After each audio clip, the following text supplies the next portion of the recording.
ആയിരുന്നു എടുത്തേ.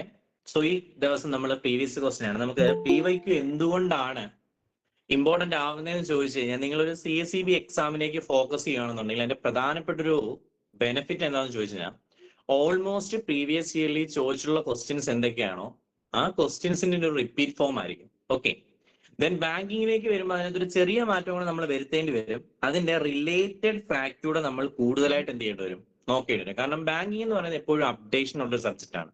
പുതിയ പുതിയ ഫാക്ടുകൾ വന്നുകൊണ്ടിരിക്കും, പുതിയ പുതിയ കാര്യങ്ങൾ വന്നുകൊണ്ടിരിക്കും. സോ ആ പുതിയ കാര്യങ്ങൾക്കനുസരിച്ച് നമ്മൾ മാറിക്കും. സോ നമ്മൾ ഇന്ന് എടുക്കുന്ന ക്വസ്റ്റ്യൻസിനകത്ത് ബാങ്കിങ്ങിലെ നമുക്ക് ഡയറക്റ്റ് ഒന്നാമത്തെ ക്വസ്റ്റ്യൻ നമുക്ക് കൂടുതൽ ഇൻട്രോയുടെ ആവശ്യമൊന്നുമില്ല. നിങ്ങൾക്കറിയാം, നമുക്ക് ഏറ്റവും കൂടുതൽ ബെനിഫിറ്റ് ഉള്ള ഒരു ടോപ്പിക്കാണ് നമുക്ക് ഈ PYQ ഡിസ്കഷൻ എന്ന് പറയുന്നത്. ഓക്കെ, സോ നമ്മുടെ ഒന്നാമത്തെ ക്വസ്റ്റ്യനിലേക്ക് നമുക്ക് പോകാം. ഓക്കെ,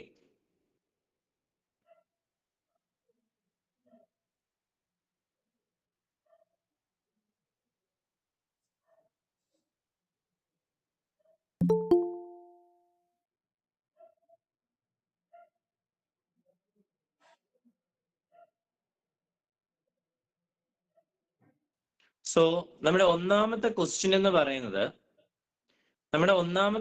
പറയുന്നത് choose the correct statement related to RTGS ആണ്. RTGSുമായിട്ട് ബന്ധപ്പെട്ട് കറക്റ്റ് സ്റ്റേറ്റ്മെന്റ് ഏതാണെന്നാണ് ചോദിച്ചിരിക്കുന്നത്. സോ ഒന്നാമത്തെ എന്ന് പറയുന്നത് introduced in 2005, large value transaction, system not operated continuously, speed. So ഇതിനകത്ത് ഏതാണ് ആൻസർ എന്നാണ് ചോദിച്ചേക്കുന്നത്. ആൻസർ കമന്റ് ചെയ്യാമോ?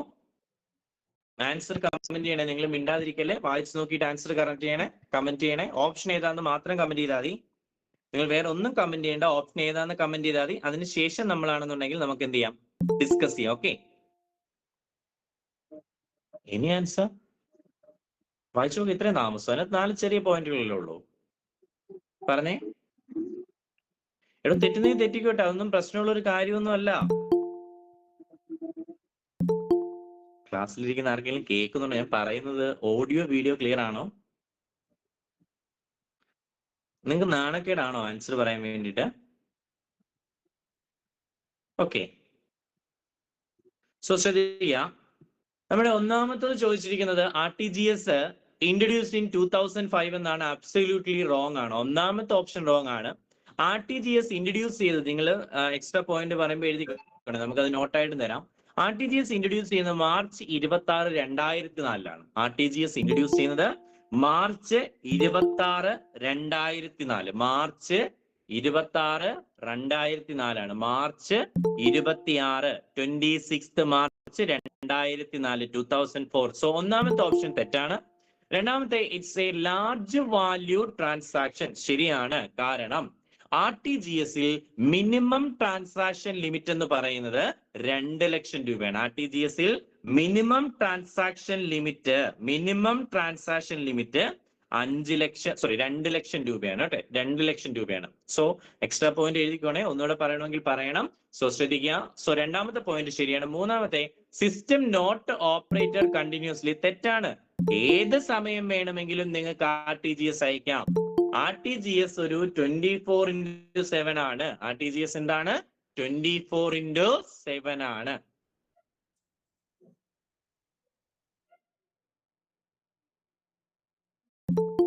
ഓക്കെ, RTGS എന്ന് പറയുന്നത് എന്താണ്? RTGS എന്ന് പറയുന്നത് 24/7 ആണ്. So system not operated continuously എന്ന് പറയുന്നത് എന്താണ്? തെറ്റാണ്. സോ ഒന്നാമത്തെ പോയിന്റും തെറ്റാണ്, രണ്ടാമത്തെ പോയിന്റ് ശരിയാണ്, മൂന്നാമത്തെ പോയിന്റ് തെറ്റാണ്, നാലാമത്തെ പോയിന്റ് സ്പീഡാണ്. നമുക്കറിയാം RTGS എന്ന് പറയുന്നത് കൃത്യമായിട്ട് നമ്മൾ അയക്കുന്ന ടൈമിൽ തന്നെ അക്കൗണ്ടിൽ ക്രെഡിറ്റ് ആവും, അതിനകത്ത് ടൈം വരില്ല. സോ ഓപ്ഷൻ എന്ന് പറയുന്നത് ഓപ്ഷൻ ബി ആണ്. ഓപ്ഷൻ എന്ന് പറയുന്നത് ഓപ്ഷൻ ബി 1ഉം 2ഉം സ്റ്റേറ്റ്മെന്റ് ആണ്. ഓപ്ഷൻ ബി 1ഉം 2ഉം സ്റ്റേറ്റ്മെന്റ്. സോ ആൻസർ നോക്കുക. ആൻസർ എന്ന് പറയുന്നത് ഓപ്ഷൻ ബി ആണ്.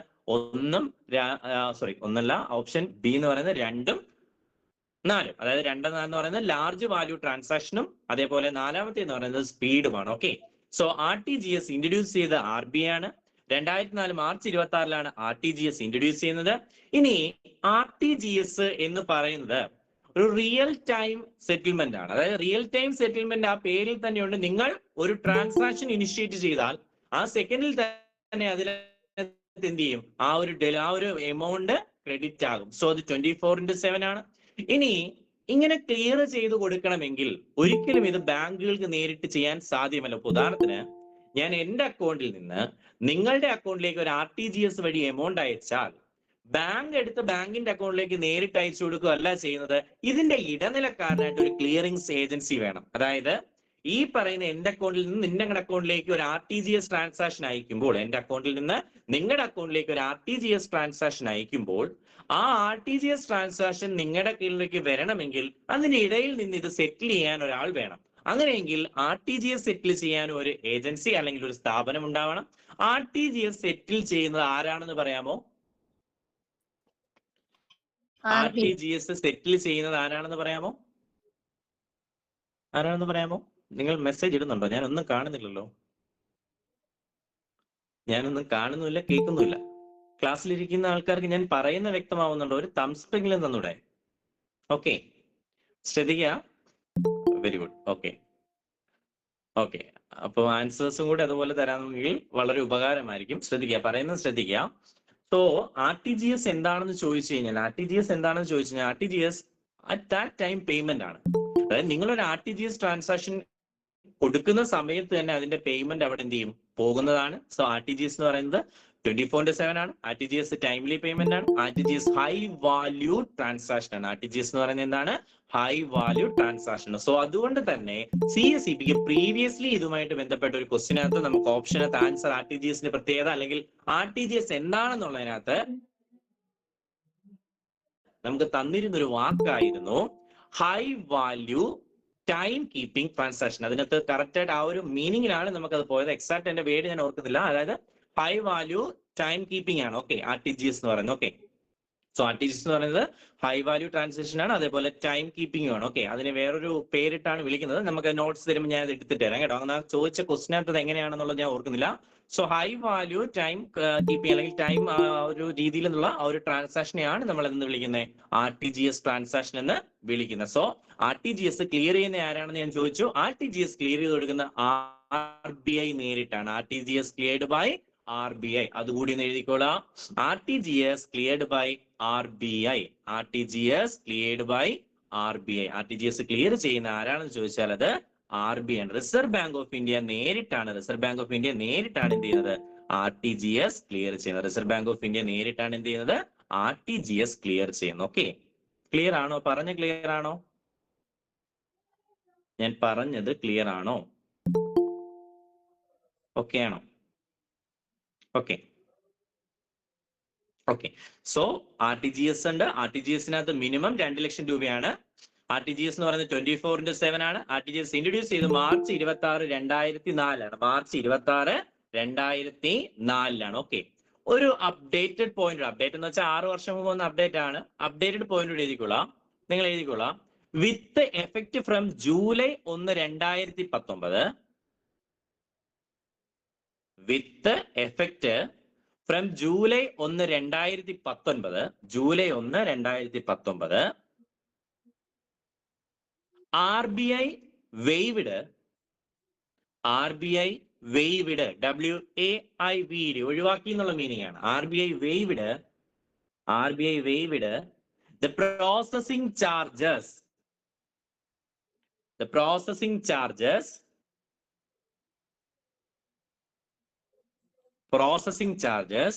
levied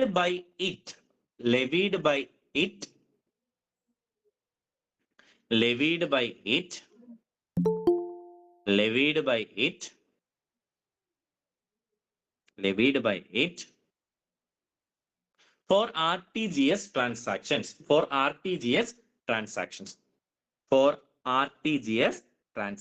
Okay, so ശ്രദ്ധിക്കുക, ഞാൻ പറയുന്നത് മനസ്സിലാക്കുക. പറയുന്നത് ഇത്ര മാത്രമേ ഉള്ളൂ.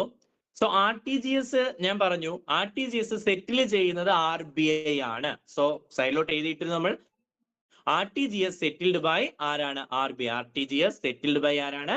RBI ആണ്. ആ RBI ഇങ്ങനെ സെറ്റിൽ ചെയ്യാൻ RTGSനെ എന്ത് വാങ്ങിച്ചിരുന്നു?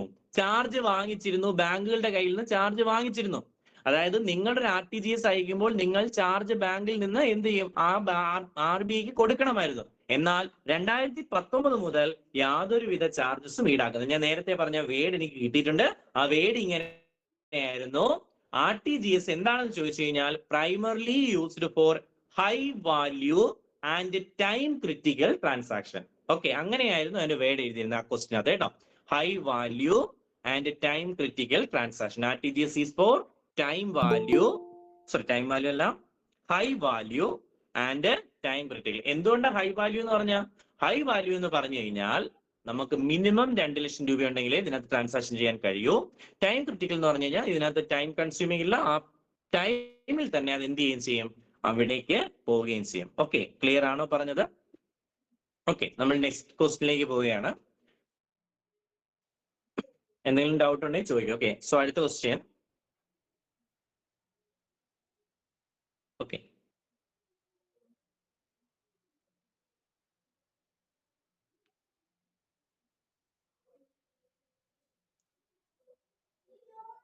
സോ ശ്രദ്ധിക്കുക, select the features of current deposit account. Current deposit അക്കൗണ്ടിന്റെ ഫീച്ചർ എന്താണെന്നാണ് ചോദിച്ചിരിക്കുന്നത്. അതിനകത്ത് പറഞ്ഞു, ഒന്ന് high transaction volume, over draft facility, interest bearing balance, support for agricultural operation. Support for agricultural operations. ആർക്കെങ്കിലും ആൻസർ പറയാമോ? ഇതിനകത്ത് ഏതൊക്കെയാണ് ഇതിന്റെ ഫീച്ചർ എന്നുള്ളത് പറയാമോ? ക്ലാസ്സിലിരിക്കുന്ന ആർക്കെങ്കിലും ഇതിന്റെ ആൻസർ പറയാമോ? Okay, option B, very good. Option B പറയുന്നത് 1ഉം 2ഉമാണ് ശരി. ഒന്നാമത്തെ നോക്കിയേ, ഇറ്റ്സ് ഹൈ ട്രാൻസാക്ഷൻ വാല്യൂം. രണ്ടാമത്തെ എന്ന് പറയുന്നത് ഓവർ ഡ്രാഫ്റ്റ് ഫെസിലിറ്റിയും പ്രൊവൈഡ് ചെയ്യുന്നുണ്ട്. സോ ശ്രദ്ധിക്കുക, ഹൈ വാല്യൂ ട്രാൻസാക്ഷൻ എന്ന് പറഞ്ഞാൽ നമുക്ക് ബിസിനസ് അക്കൗണ്ടുകളാണ് പ്രധാനമായിട്ടും എന്തിൽ വരുന്നത്, കറന്റ് ഡെപ്പോസിറ്റ് അക്കൗണ്ട് ആയിട്ട് വരുന്നത്. സോ അതിനകത്ത് വരുന്ന ട്രാൻസാക്ഷൻ വോളിയം എന്ന് പറയുന്നത് കമ്പാരിറ്റീവ്ലി എന്തായിരിക്കും, ഹയർ ആയിരിക്കും, കമ്പാരിറ്റീവ്ലി ഹയർ ആയിരിക്കും. സോ രണ്ടാമത്തെ ഒന്നാണ് ഓവർ ഡ്രാഫ്റ്റ് ഫെസിലിറ്റി. നമുക്കറിയാം കറന്റ് അക്കൗണ്ടിൽ ഓവർ ഡ്രാഫ്റ്റ് ഫെസിലിറ്റി കൊടുക്കുന്നുണ്ട്. ദെൻ മൂന്നാമത്തെ എന്ന് പറയുന്നത് ഇൻട്രസ്റ്റ് ബിയറിംഗ് ബാലൻസ്. ഒരിക്കലുമല്ല, ഒരു കാരണവശാലും കറന്റ് അക്കൗണ്ടുകൾക്ക് ഇൻട്രസ്റ്റ് പ്രൊവൈഡ് ചെയ്യില്ല. ദെൻ നെക്സ്റ്റ് പറയുന്നത് സപ്പോർട്ട് ഫോർ അഗ്രികൾച്ചർ ഓപ്പറേഷൻ. ഒരിക്കലല്ല, അഗ്രികൾച്ചർ ഓപ്പറേഷനെ സപ്പോർട്ട് ചെയ്യുന്ന തരത്തിൽ കിസാൻ ക്രെഡിറ്റ് കാർഡ് സ്കീമോ അങ്ങനെയുള്ള അക്കൗണ്ടുകളൊക്കെയാണ് മെയിൻറ്റെയിൻ ചെയ്യുന്നത്. അല്ലാതെ എന്തല്ല, any type of business operation including agriculture ആയിക്കോട്ടെ, any type of business operation നമുക്ക് എന്ത് ചെയ്യാം, ഈ പറയുന്ന ഇതിന് ആൻസർ ഓപ്ഷൻ ബി ആണ്. ഓപ്ഷൻ ബി എന്ന് പറയുന്നത് ഹൈ. ഓക്കെ, ശ്രദ്ധിക്കുക, നോർമൽ ലോണാമത്തെ എന്ന് പറയുന്ന ഓവർ ഡ്രാഫ്റ്റുകൾ എല്ലാവർക്കും കൊടുക്കും. ഓക്കെ, മാത്രം കൊടുക്കുന്ന കുറച്ച് ലോണുകളിൽ ഒന്നാണ് ഓവർ ഡ്രാഫ്റ്റ് ഫെസിലിറ്റി. അതാണ് എന്താ വിളിക്കുന്നത്, ഓവർ ഡ്രാഫ്റ്റ് ഫെസിലിറ്റി എന്ന് വിളിക്കുന്നത്. സോ അതേപോലെ തന്നെ ബിസിനസ്സുകാർക്ക് കൊടുക്കുന്ന മറ്റൊരു ലോൺ ഉണ്ട്, അതാണ് ബിസിനസ്സുകാർക്ക് കൊടുക്കുന്ന വർക്കിംഗ് ക്യാപിറ്റൽ ലോൺ. ഏതാണ്? CC means cash credit.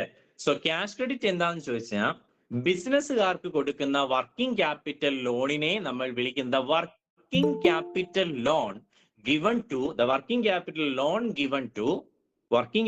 Given to business holders. അതിനെ വിളിക്കുന്ന പേരാണ് എന്ത്, ക്യാഷ് ക്രെഡിറ്റ്. അതിനെ വിളിക്കുന്ന പേര് ക്യാഷ് ക്രെഡിറ്റ് എന്നാണ്. ഓക്കെ, സോ ശ്രദ്ധിക്കുക, ഓവർ ഡ്രാഫ്റ്റിൽ സെപ്പറേറ്റ് അക്കൗണ്ട് ഒന്നും നമ്മൾ പ്രൊവൈഡ് ചെയ്യേണ്ട ആവശ്യമൊന്നുമില്ല. ഓവർ ഡ്രാഫ്റ്റ് ആണെങ്കിൽ ആ കറന്റ് അക്കൗണ്ടുമായിട്ട് ബന്ധപ്പെട്ട്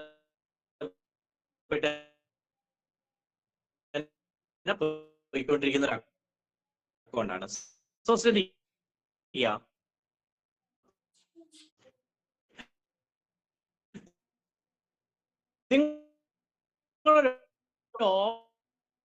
ഓവർഡ്രാഫ്റ്റ് ഫെസിലിറ്റി 10 ലക്ഷം രൂപ ഉപയോഗിക്കുന്ന സമയത്ത് എനിക്ക് എന്ത് ചെയ്യാവുന്നതാണ്, യൂട്ടിലൈസ് ചെയ്യാവുന്നതാണ്. ആ 10 ലക്ഷം രൂപ വരെ എനിക്ക് യൂട്ടിലൈസ് ചെയ്യാവുന്നതാണ്. അങ്ങനെ 10 ലക്ഷം രൂപ വരെ യൂട്ടിലൈസ് ചെയ്യുന്ന സമയത്ത് ഇതിന്റെ റീപേയ്മെന്റ് എനിക്ക് തോന്നുന്ന രീതിയിൽ അടയ്ക്കും. ചിലപ്പം 2 ലക്ഷം ഇന്നെടുത്തു, നാളെ 3 എടുത്തു, ഇതിന്റെ പലിശ അടയ്ക്കണമെന്നുള്ളത് മാത്രമേ നിർബന്ധം. നിങ്ങൾ ഓടിയെടുത്താൽ എന്തടച്ചാൽ മതി, കൃത്യമായിട്ട് പലിശ അടച്ചാൽ മതി. അതല്ല, ഇതിനകത്ത് ഞാൻ പേയ്മെന്റ് തിരിച്ചടയ്ക്കുന്നുണ്ടെങ്കിൽ ഞാൻ ഇതിനകത്തോട്ട് അടച്ചുകൊണ്ടിരിക്കുന്ന മൊത്തം കറന്റ് അക്കൗണ്ട് ഇട്ടുകൊണ്ടിരുന്നാൽ മതി. ശ്രദ്ധിക്കുക, സോ അതുകൊണ്ട് തന്നെ കറന്റ് അക്കൗണ്ടിൽ എപ്പോഴും ട്രാൻസാക്ഷൻ വന്നുകൊണ്ടിരിക്കും. ഓവർ ഡ്രാഫ്റ്റ് ഫംഗ്ഷൻ ചെയ്യുന്നത് കൊണ്ട് കറന്റ് അക്കൗണ്ടിൽ ഓൾ ടൈം ഫംഗ്ഷൻ ആയിക്കൊണ്ടേയിരിക്കും. അതുകൊണ്ട് തന്നെ നമുക്ക് കറന്റ് അക്കൗണ്ടിനെ റണ്ണിങ് അക്കൗണ്ട് എന്ന് വിളിക്കാം കേട്ടോ. എഴുതിക്കോണേ, current account also known as running account.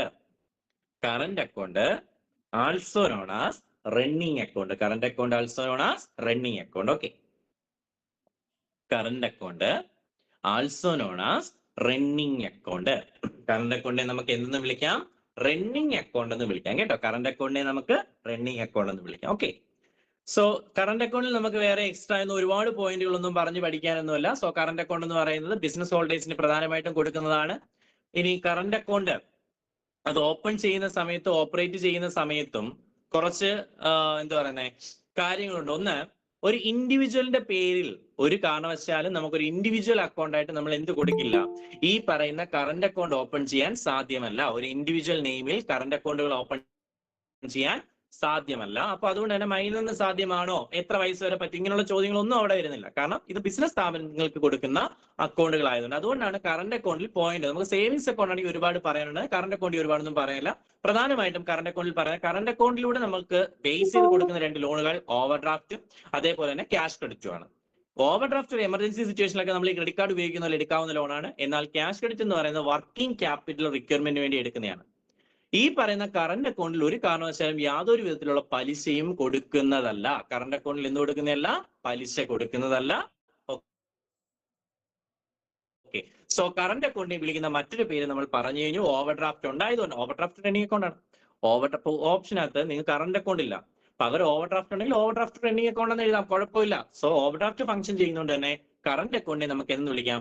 Running account എന്ന് വിളിക്കാം. കറന്റ് അക്കൗണ്ടിനെ നമുക്ക് എന്ന് വിളിക്കാം? റണ്ണിങ് അക്കൗണ്ട് എന്ന് വിളിക്കാവുന്നതാണ്. ഓക്കെ, സോ ഒരു ക്വസ്റ്റ്യൻ ഞാൻ ചോദിക്കാം. കറന്റ് അക്കൗണ്ട് ഓപ്പൺ ചെയ്യാൻ പറ്റാത്ത ബാങ്കുകൾ ഏതെങ്കിലും ഉണ്ടോ? കറന്റ് അക്കൗണ്ട് ഓപ്പൺ ചെയ്യാൻ പറ്റാത്ത ബാങ്കുകൾ ഏതെങ്കിലും ഉണ്ടോ? Payment bank. ഓക്കെ, പേയ്മെന്റ് ബാങ്കുകൾക്ക് കറന്റ് അക്കൗണ്ട്, അതായത് ലോൺ കൊടുക്കാത്ത ബാങ്കുകൾക്ക് കറന്റ് അക്കൗണ്ട് ഓപ്പൺ ചെയ്യാൻ കഴിയില്ല. ഓക്കെ, ലോൺ കൊടുക്കാത്ത ബാങ്കുകൾക്ക് കറന്റ് അക്കൗണ്ട് ഓപ്പൺ ചെയ്യാൻ കഴിയില്ല. ഓക്കെ, അതൊരു പോയിന്റ് ആയിട്ട് എഴുതി വെച്ചേക്കോ. ഓക്കെ, നോൺ ലെൻഡിങ്, NON ആണ്, ലോൺ അല്ല, NON. Non banks cannot provide current account. Non lenders cannot provide current account. നമുക്കറിയാം, ഒരു കാരണവശാലും എന്ത് പ്രൊവൈഡ് ചെയ്യില്ല? പേയ്മെന്റ് ബാങ്കുകൾ ലോൺ അക്കൗണ്ട് പ്രൊവൈഡ് ചെയ്യില്ല കേട്ടോ. നമുക്ക് അടുത്ത ക്വസ്റ്റിലേക്ക് പോകാം. നെക്സ്റ്റ് ക്വസ്റ്റിലേക്ക് പോകാം. എന്തെങ്കിലും ഡൗട്ട് ഉണ്ടെങ്കിൽ പറയണേ കേട്ടോ. ഓക്കെ, എന്തെങ്കിലും ഉണ്ടെങ്കിൽ പറയണേ. Okay, then the purpose of KCC means Kisan Credit Card account consists of household consumption need, post hardware expense, short term credit, all of the above. Answer parayamo?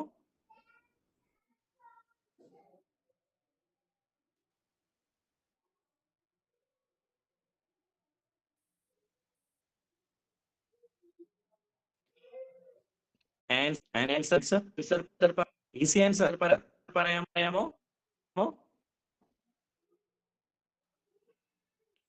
And all of the above. Okay, ഒരു second നോക്കിയാം, wait ചെയ്യാം. Okay, all of the above. Okay, so Kisan credit card introduce ചെയ്ത വർഷം ആർക്കെങ്കിലും അറിയാമോ? Kisan credit card introduce ചെയ്ത വർഷം ആർക്കെങ്കിലും അറിയാമോ?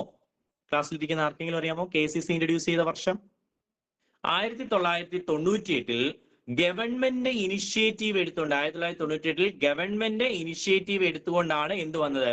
ഈ പറയുന്ന കിസാൻ ക്രെഡിറ്റ് കാർഡ് സിസ്റ്റം വന്നത്. കിസാൻ ക്രെഡിറ്റ് കാർഡ് സിസ്റ്റം വന്നത് 1998 ഓഗസ്റ്റിലാണ്. 1998 ഓഗസ്റ്റിലാണ്. ഓക്കെ, സോ ഈ കിസാൻ ക്രെഡിറ്റ് കാർഡിന്റെ നോഡൽ ഏജൻസി ആരാണെന്ന് ആർക്കെങ്കിലും പറയാമോ?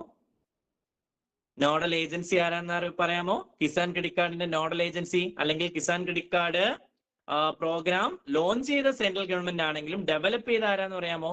ഓക്കെ, നബാർഡ് ആണ്. ഓക്കെ, അത് തിരിഞ്ഞു പോകല. അതായത് KCC ഇൻട്രൊഡ്യൂസ്ഡ് ബൈ എന്ന് ചോദിച്ചു കഴിഞ്ഞാൽ സെൻട്രൽ ഗവൺമെന്റ് ആണ്. ഓക്കെ, നിങ്ങളത് മറന്നു പോകല്.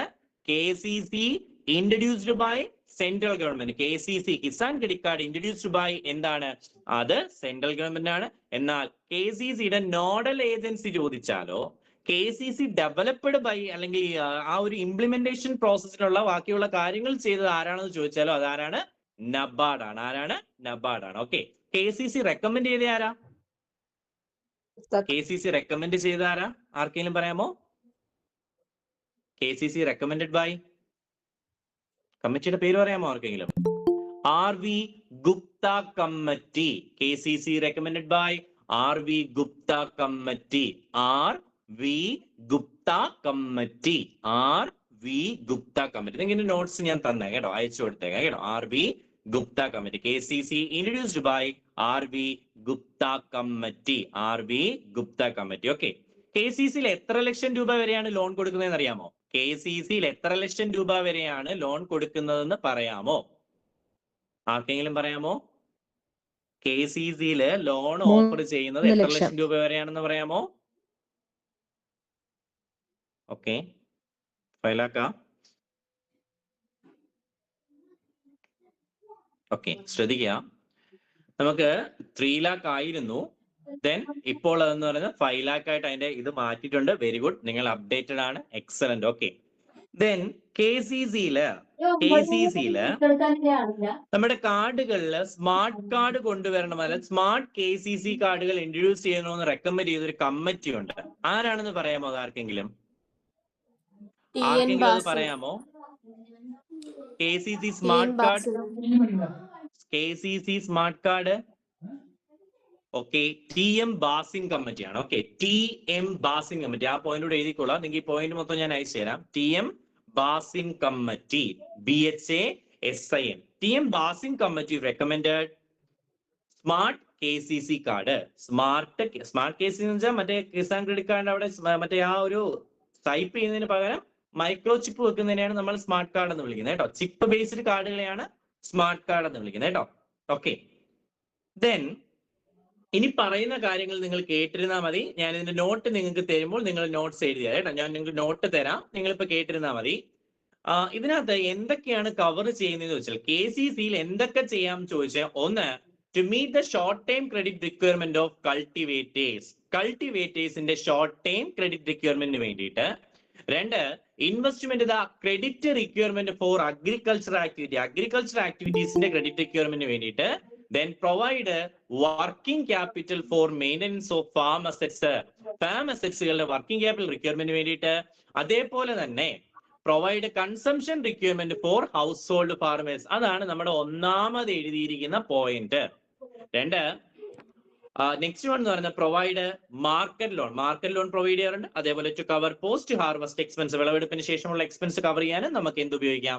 കിസാൻ ക്രെഡിറ്റ് കാർഡ് ഉപയോഗിക്കാവുന്നതാണ്. അതേപോലെ it's A short time credit, അതിന്റെ ഫീച്ചറുമാണ്. സോ ഒന്നുകൂടെ പറയാം, കൾട്ടിവേറ്റേഴ്സിന്റെ ക്രെഡിറ്റ് റിക്വയർമെന്റിന് വേണ്ടിയിട്ട്, അഗ്രികൾച്ചറൽ ആക്ടിവിറ്റീസ് ചെയ്യാൻ വേണ്ടിയിട്ട്, ഫാം അസറ്റുകളെ മെയിൻറ്റെയിൻ ചെയ്യാൻ വേണ്ടിയിട്ട്, ഹൗസ് ഹോൾഡ് റിക്വയർമെന്റിന് വേണ്ടിയിട്ട്, മാർക്കറ്റ് ലോൺ പ്രൊഡ്യൂസ് ചെയ്യാൻ വേണ്ടിയിട്ട്, അതേപോലെ തന്നെ പോസ്റ്റ് ഹാർവസ്റ്റ് എക്സ്പെൻസുകളെ മെറ്റ് ചെയ്യാൻ വേണ്ടിയിട്ടൊക്കെ നമുക്ക് എന്ത് ഉപയോഗിക്കാം? ഷോർട്ട് ടൈം ക്രെഡിറ്റ് ആയിട്ടുള്ള KCC ഉപയോഗിക്കാം. എന്തുപയോഗിക്കാം? KCC ഉപയോഗിക്കാം. ഓക്കെ. ദെൻ ഈ TM ബാസിംഗ് കമ്മിറ്റിയുടെ മറ്റൊരു റിക്വയർമെന്റ് ആയിരുന്നു need based crop loan. Okay, ഒരു പോയിന്റ് കൂടെ എഴുതിക്കോളാം. Need, NEED, need based crop loan. Need based crop loan. Need based crop loan suggested by അല്ലെങ്കിൽ recommended by TM Bhasin committee. Recommended by TM Bhasin committee. Recommended by TM Bhasin committee. TM Bhasin committee. Recommended by TM Bhasin committee. Okay. Need based crop loan recommend ചെയ്തത് TM Bhasin കമ്മിറ്റിയാണ്. Okay.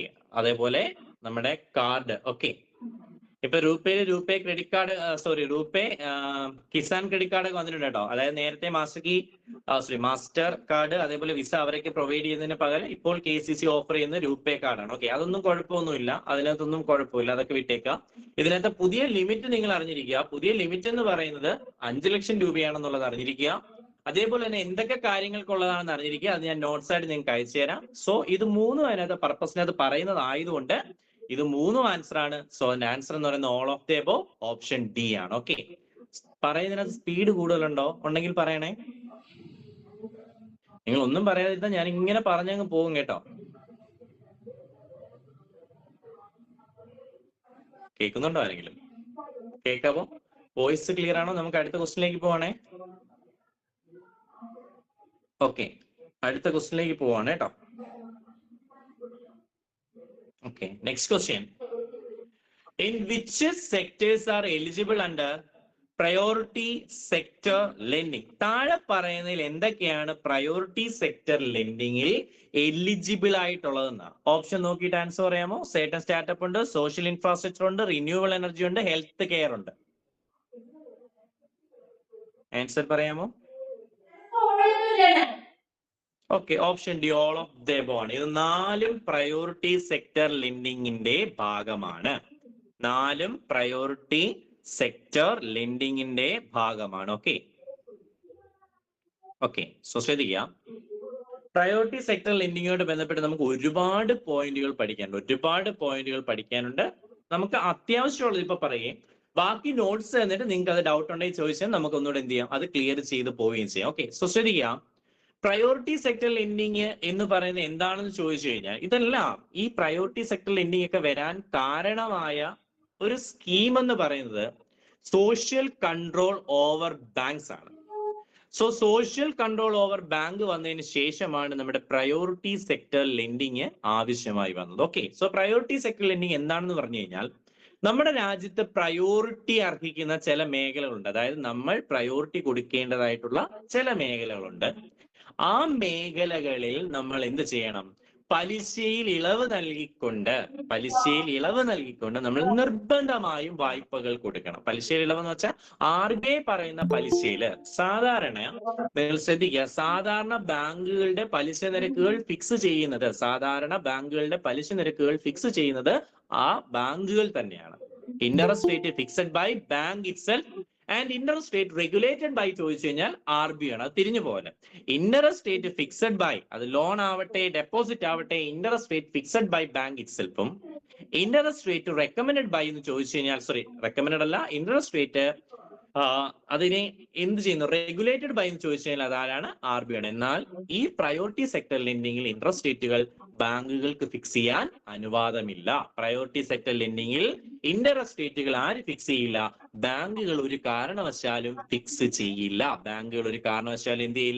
Fix ചെയ്യില്ല. So ശ്രദ്ധിക്കുക, നമ്മുടെ ഈ social control over bank എന്ന് പറയുന്ന ആ ഒരു പോയിന്റ്, ആ ഒരു ടേം എന്നതിന് ശേഷമാണ് നമ്മൾ എന്ത് ചെയ്യുന്നത്? പ്രയോറിറ്റി സെക്ടർ ലെൻഡിങ് എന്ന് പറയുന്ന ഒരു ടേമിലേക്ക് വരുന്നത്. ഓക്കെ, സോ ഈ പ്രയോറിറ്റി സെക്ടർ ലെൻഡിങ് എന്ന് തുടങ്ങിയെന്ന് ചോദിച്ചു കഴിഞ്ഞാൽ 1972 ജസ്റ്റ് കേട്ടിരിക്കുക. കാരണം അത് നിങ്ങൾക്കൊരു പക്ക PSC ബേസ് ലെവലിലേക്ക് വരുമ്പോൾ മാത്രമേ നമുക്ക് ഇതിന്റെ ഇത്രയും ഡിപ്തിൽ പോകേണ്ട ആവശ്യമുള്ളൂ. നോട്ട് ഞാൻ തരുന്നത് കൊണ്ടാണ് ഇത് എഴുതിയെടുക്കേണ്ടതെന്ന് പറഞ്ഞത്. ഓക്കെ, നിങ്ങൾ ഇപ്പൊ കേട്ടിരിക്കുക. ജസ്റ്റ് നോട്ട് ചെയ്യാൻ പറ്റുന്നുണ്ടെങ്കിൽ ജസ്റ്റ് വേണമെങ്കിൽ ലെക്ചർ നോട്ട് എഴുതിക്കോളൂ. ഓക്കെ, 1972 നാഷണൽ ക്രെഡിറ്റ് കൗൺസിലിൽ RBI പ്രയോറിറ്റി സെക്ടർ ലെൻഡിങ്ങിനെ കുറിച്ചൊരു റിപ്പോർട്ട് സബ്മിറ്റ് ചെയ്തു. So RBI submit a report about priority sector lending in National Credit Council in 1972. So ആ ഒരു മൊമെന്റിലൂടെയാണ് നമ്മുടെ രാജ്യത്ത് എന്ത് വന്നത്? ഈ പറയുന്ന പ്രയോറിറ്റി സെക്ടർ ലെൻഡിങ് എന്ന് പറയുന്ന ഒരു കോൺസെപ്റ്റ് വന്നത്. എന്നാണ്? 1972 നാഷണൽ ക്രെഡിറ്റ് കൗൺസിലിൽ RBI ഒരു റിപ്പോർട്ട് സബ്മിറ്റ് ചെയ്യുന്നു. ആ റിപ്പോർട്ടിന്റെ ബലത്തിലാണ് നമ്മൾ ആദ്യമായിട്ട് എന്ത് വന്നത്? ഈ പറയുന്ന പ്രയോറിറ്റി സെക്ടർ ലെൻഡിങ് എന്ന് പറയുന്ന ഒരു കോൺസെപ്റ്റ് ഉണ്ടായത്. അതിനുശേഷം ആദ്യമായി പ്രയോറിറ്റി സെക്ടർ ലെൻഡിങ് ടാർഗറ്റ് കൊടുത്തത് 1974 1974 അന്നത്തെ ടാർഗറ്റ് എന്ന് പറയുന്നത് 33.33% അതായത് നിങ്ങൾ ഒരു വർഷം കൊടുക്കുന്ന ലോണിന്റെ നമ്മൾ അഡ്ജസ്റ്റഡ് നെറ്റ് ബാങ്ക് ക്രെഡിറ്റ് അല്ലെങ്കിൽ ANBC എന്ന് ഷോർട്ടിൽ പറയാം.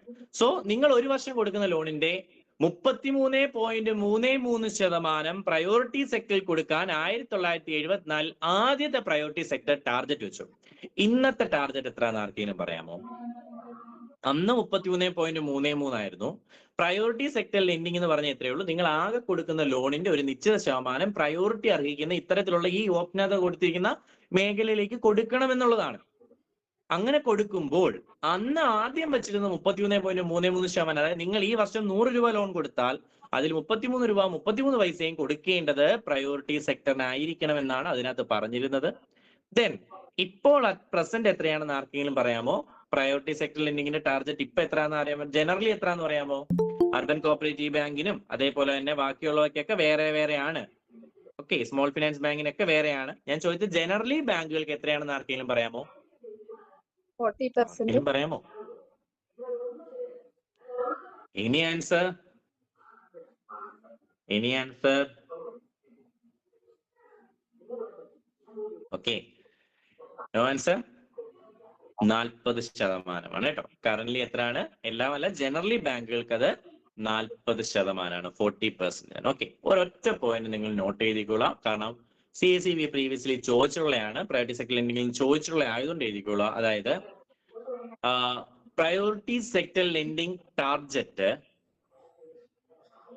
പ്രയോറിറ്റി സെക്ടർ ലെൻഡിങ് PSL എന്ന് എഴുതിയാൽ priority sector lending target, PSL target. Okay, priority sector lending target 1974, 1974, 1974, given as per the recommendation of, given as per the recommendation of, given as per the recommendation of, given as per the recommendation of, given as per the recommendation of K.S.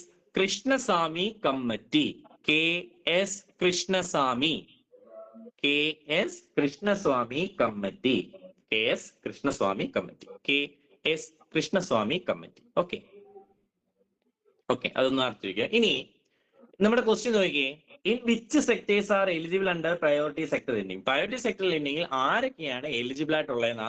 അപ്പം ഇത് മാത്രമല്ല, കുറെ eligible category ഉണ്ട്. അതിനകത്ത് ഏറ്റവും important ആണ് agricultural sector. So എന്തൊക്കെയാണെന്നുള്ളത് ഞാനൊന്ന് പറയാം, എന്നിട്ട് നമുക്ക് നോട്ട്സ് നമുക്ക് തരാം. 1, agriculture sector. 2, micro small and medium enterprises MSME.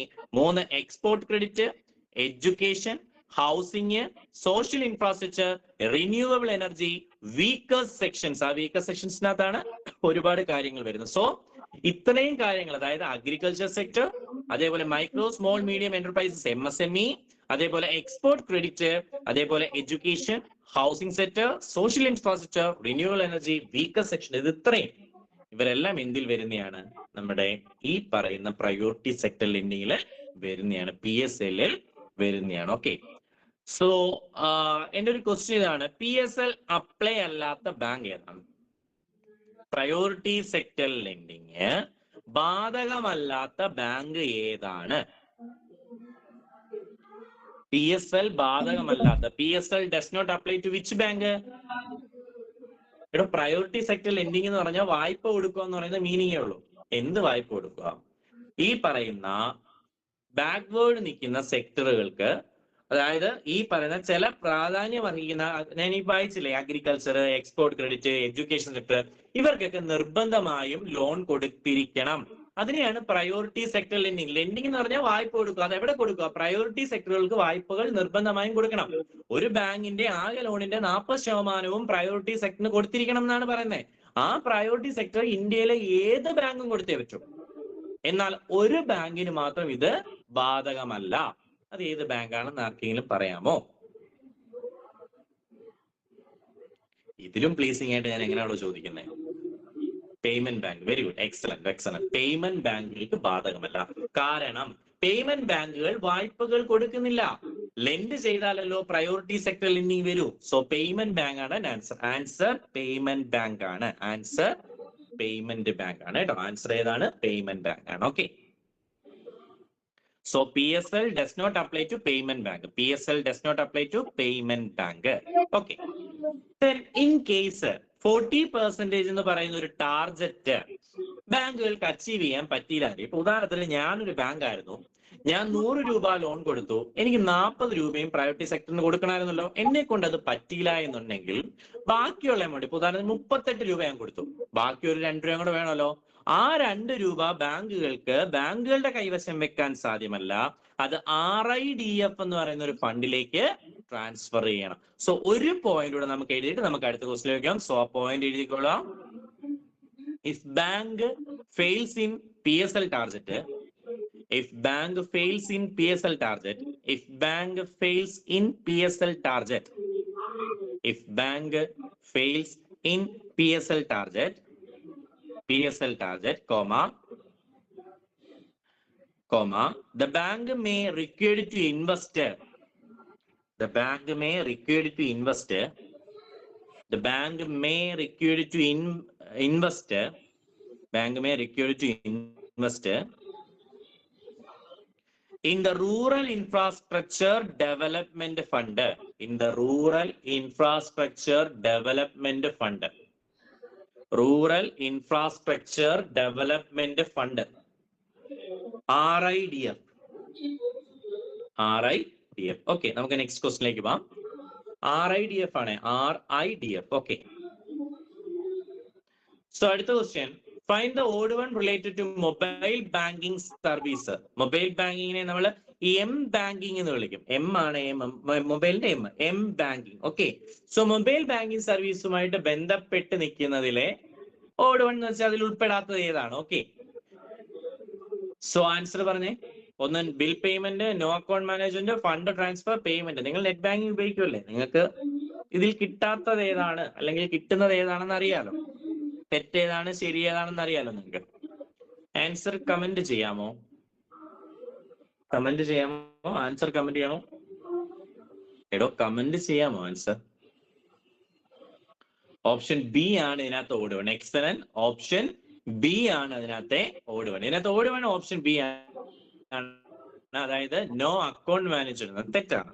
നിങ്ങൾക്ക് അക്കൗണ്ട് മാനേജ്മെന്റും എന്താണ് ഇതിന്റെ ഒരു ഭാഗമാണ്. അതായത് നിങ്ങളൊന്ന് ആലോചിച്ച് നോക്കിയേ, നിങ്ങൾക്ക് മൊബൈലിലൂടെ ബാങ്കിങ് സർവീസ് ഉണ്ടെന്നുണ്ടെങ്കിൽ നിങ്ങൾക്ക് ബില്ലുകൾ അടയ്ക്കാം. നിങ്ങൾ ഗൂഗിൾ പേ യൂസ് ചെയ്യുന്ന, ഗൂഗിൾ പേ എന്ന് പറയുന്ന ഒരു സെപ്പറേറ്റ് ആപ്പ് ആണ്. മൊബൈൽ ബാങ്കിങ്ങിനകത്ത് എക്സാക്ട് പറഞ്ഞാൽ നിങ്ങൾ ഒരു ബാങ്കിന്റെ ഒരു ആപ്പ് യൂസ് ചെയ്യുന്നിരിക്കട്ടെ, അല്ലെങ്കിൽ നെറ്റ് ബാങ്ക് യൂസ് ചെയ്യുന്നത് നിങ്ങൾക്ക് ബിൽ പേ ചെയ്യാം, അക്കൗണ്ട് മാനേജ് ചെയ്യാം, ഫണ്ട് ട്രാൻസ്ഫർ ചെയ്യാം, പേയ്മെന്റ് ചെയ്യാം. പക്ഷെ ഇതിനകത്ത് ഓപ്ഷൻ ബി പറയുന്നത് എന്തോ നോ അക്കൗണ്ട് മാനേജ്മെന്റ്. സോ അതിനകത്ത് ഓഡ് വൺ എന്ന് പറയുന്നത് നോ അക്കൗണ്ട് മാനേജ്മെന്റ് ആണ് കേട്ടോ. സോ അതിനകത്തൊന്നും വേറെ ഒന്നും പറയാനില്ല. മൊബൈൽ ബാങ്കിങ് എന്ന് പറഞ്ഞാൽ ഇത്രയേ ഉള്ളൂ. നിങ്ങളുടെ മൊബൈൽ ഡിവൈസ് ഉപയോഗിച്ചുകൊണ്ട്, നിങ്ങൾക്ക് മൊബൈൽ ഡിവൈസും ഒരു നെറ്റ്വർക്കും സർവീസ് പ്രൊവൈഡർ ഉപയോഗിച്ചുകൊണ്ട്, സോഫ്റ്റ്വെയർ ഉപയോഗിച്ചുകൊണ്ട്, അതായത് ഒരു മൊബൈല് ഒരു ബാങ്കിന്റെ സോഫ്റ്റ്വെയർ, മൊബൈല് ഒരു ബാങ്കിന്റെ സോഫ്റ്റ്വെയർ വെച്ച് നിങ്ങൾക്ക് ബാങ്കിലേക്ക് ആക്സസ് കിട്ടുന്നതിനെ നമ്മൾ വിളിക്കുന്ന പേരാണെന്ത്?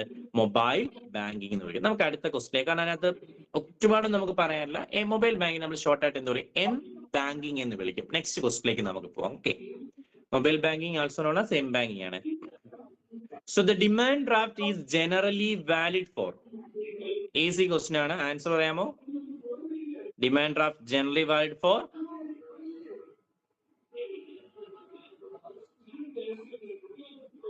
ഓക്കെ, ഓപ്ഷൻ എ 3 months ആണ്. ഓക്കെ, ഓപ്ഷൻ എ 3 months ആണ്. ഓക്കെ, ഡിമാൻഡ് ഡ്രാഫ്റ്റ് പ്രീപെയ്ഡ് ആണോ പോസ്റ്റ് പെയ്ഡ് ആണോ? Demand draft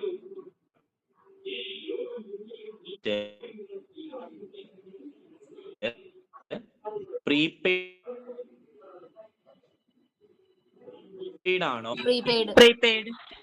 prepaid. ഓക്കെ,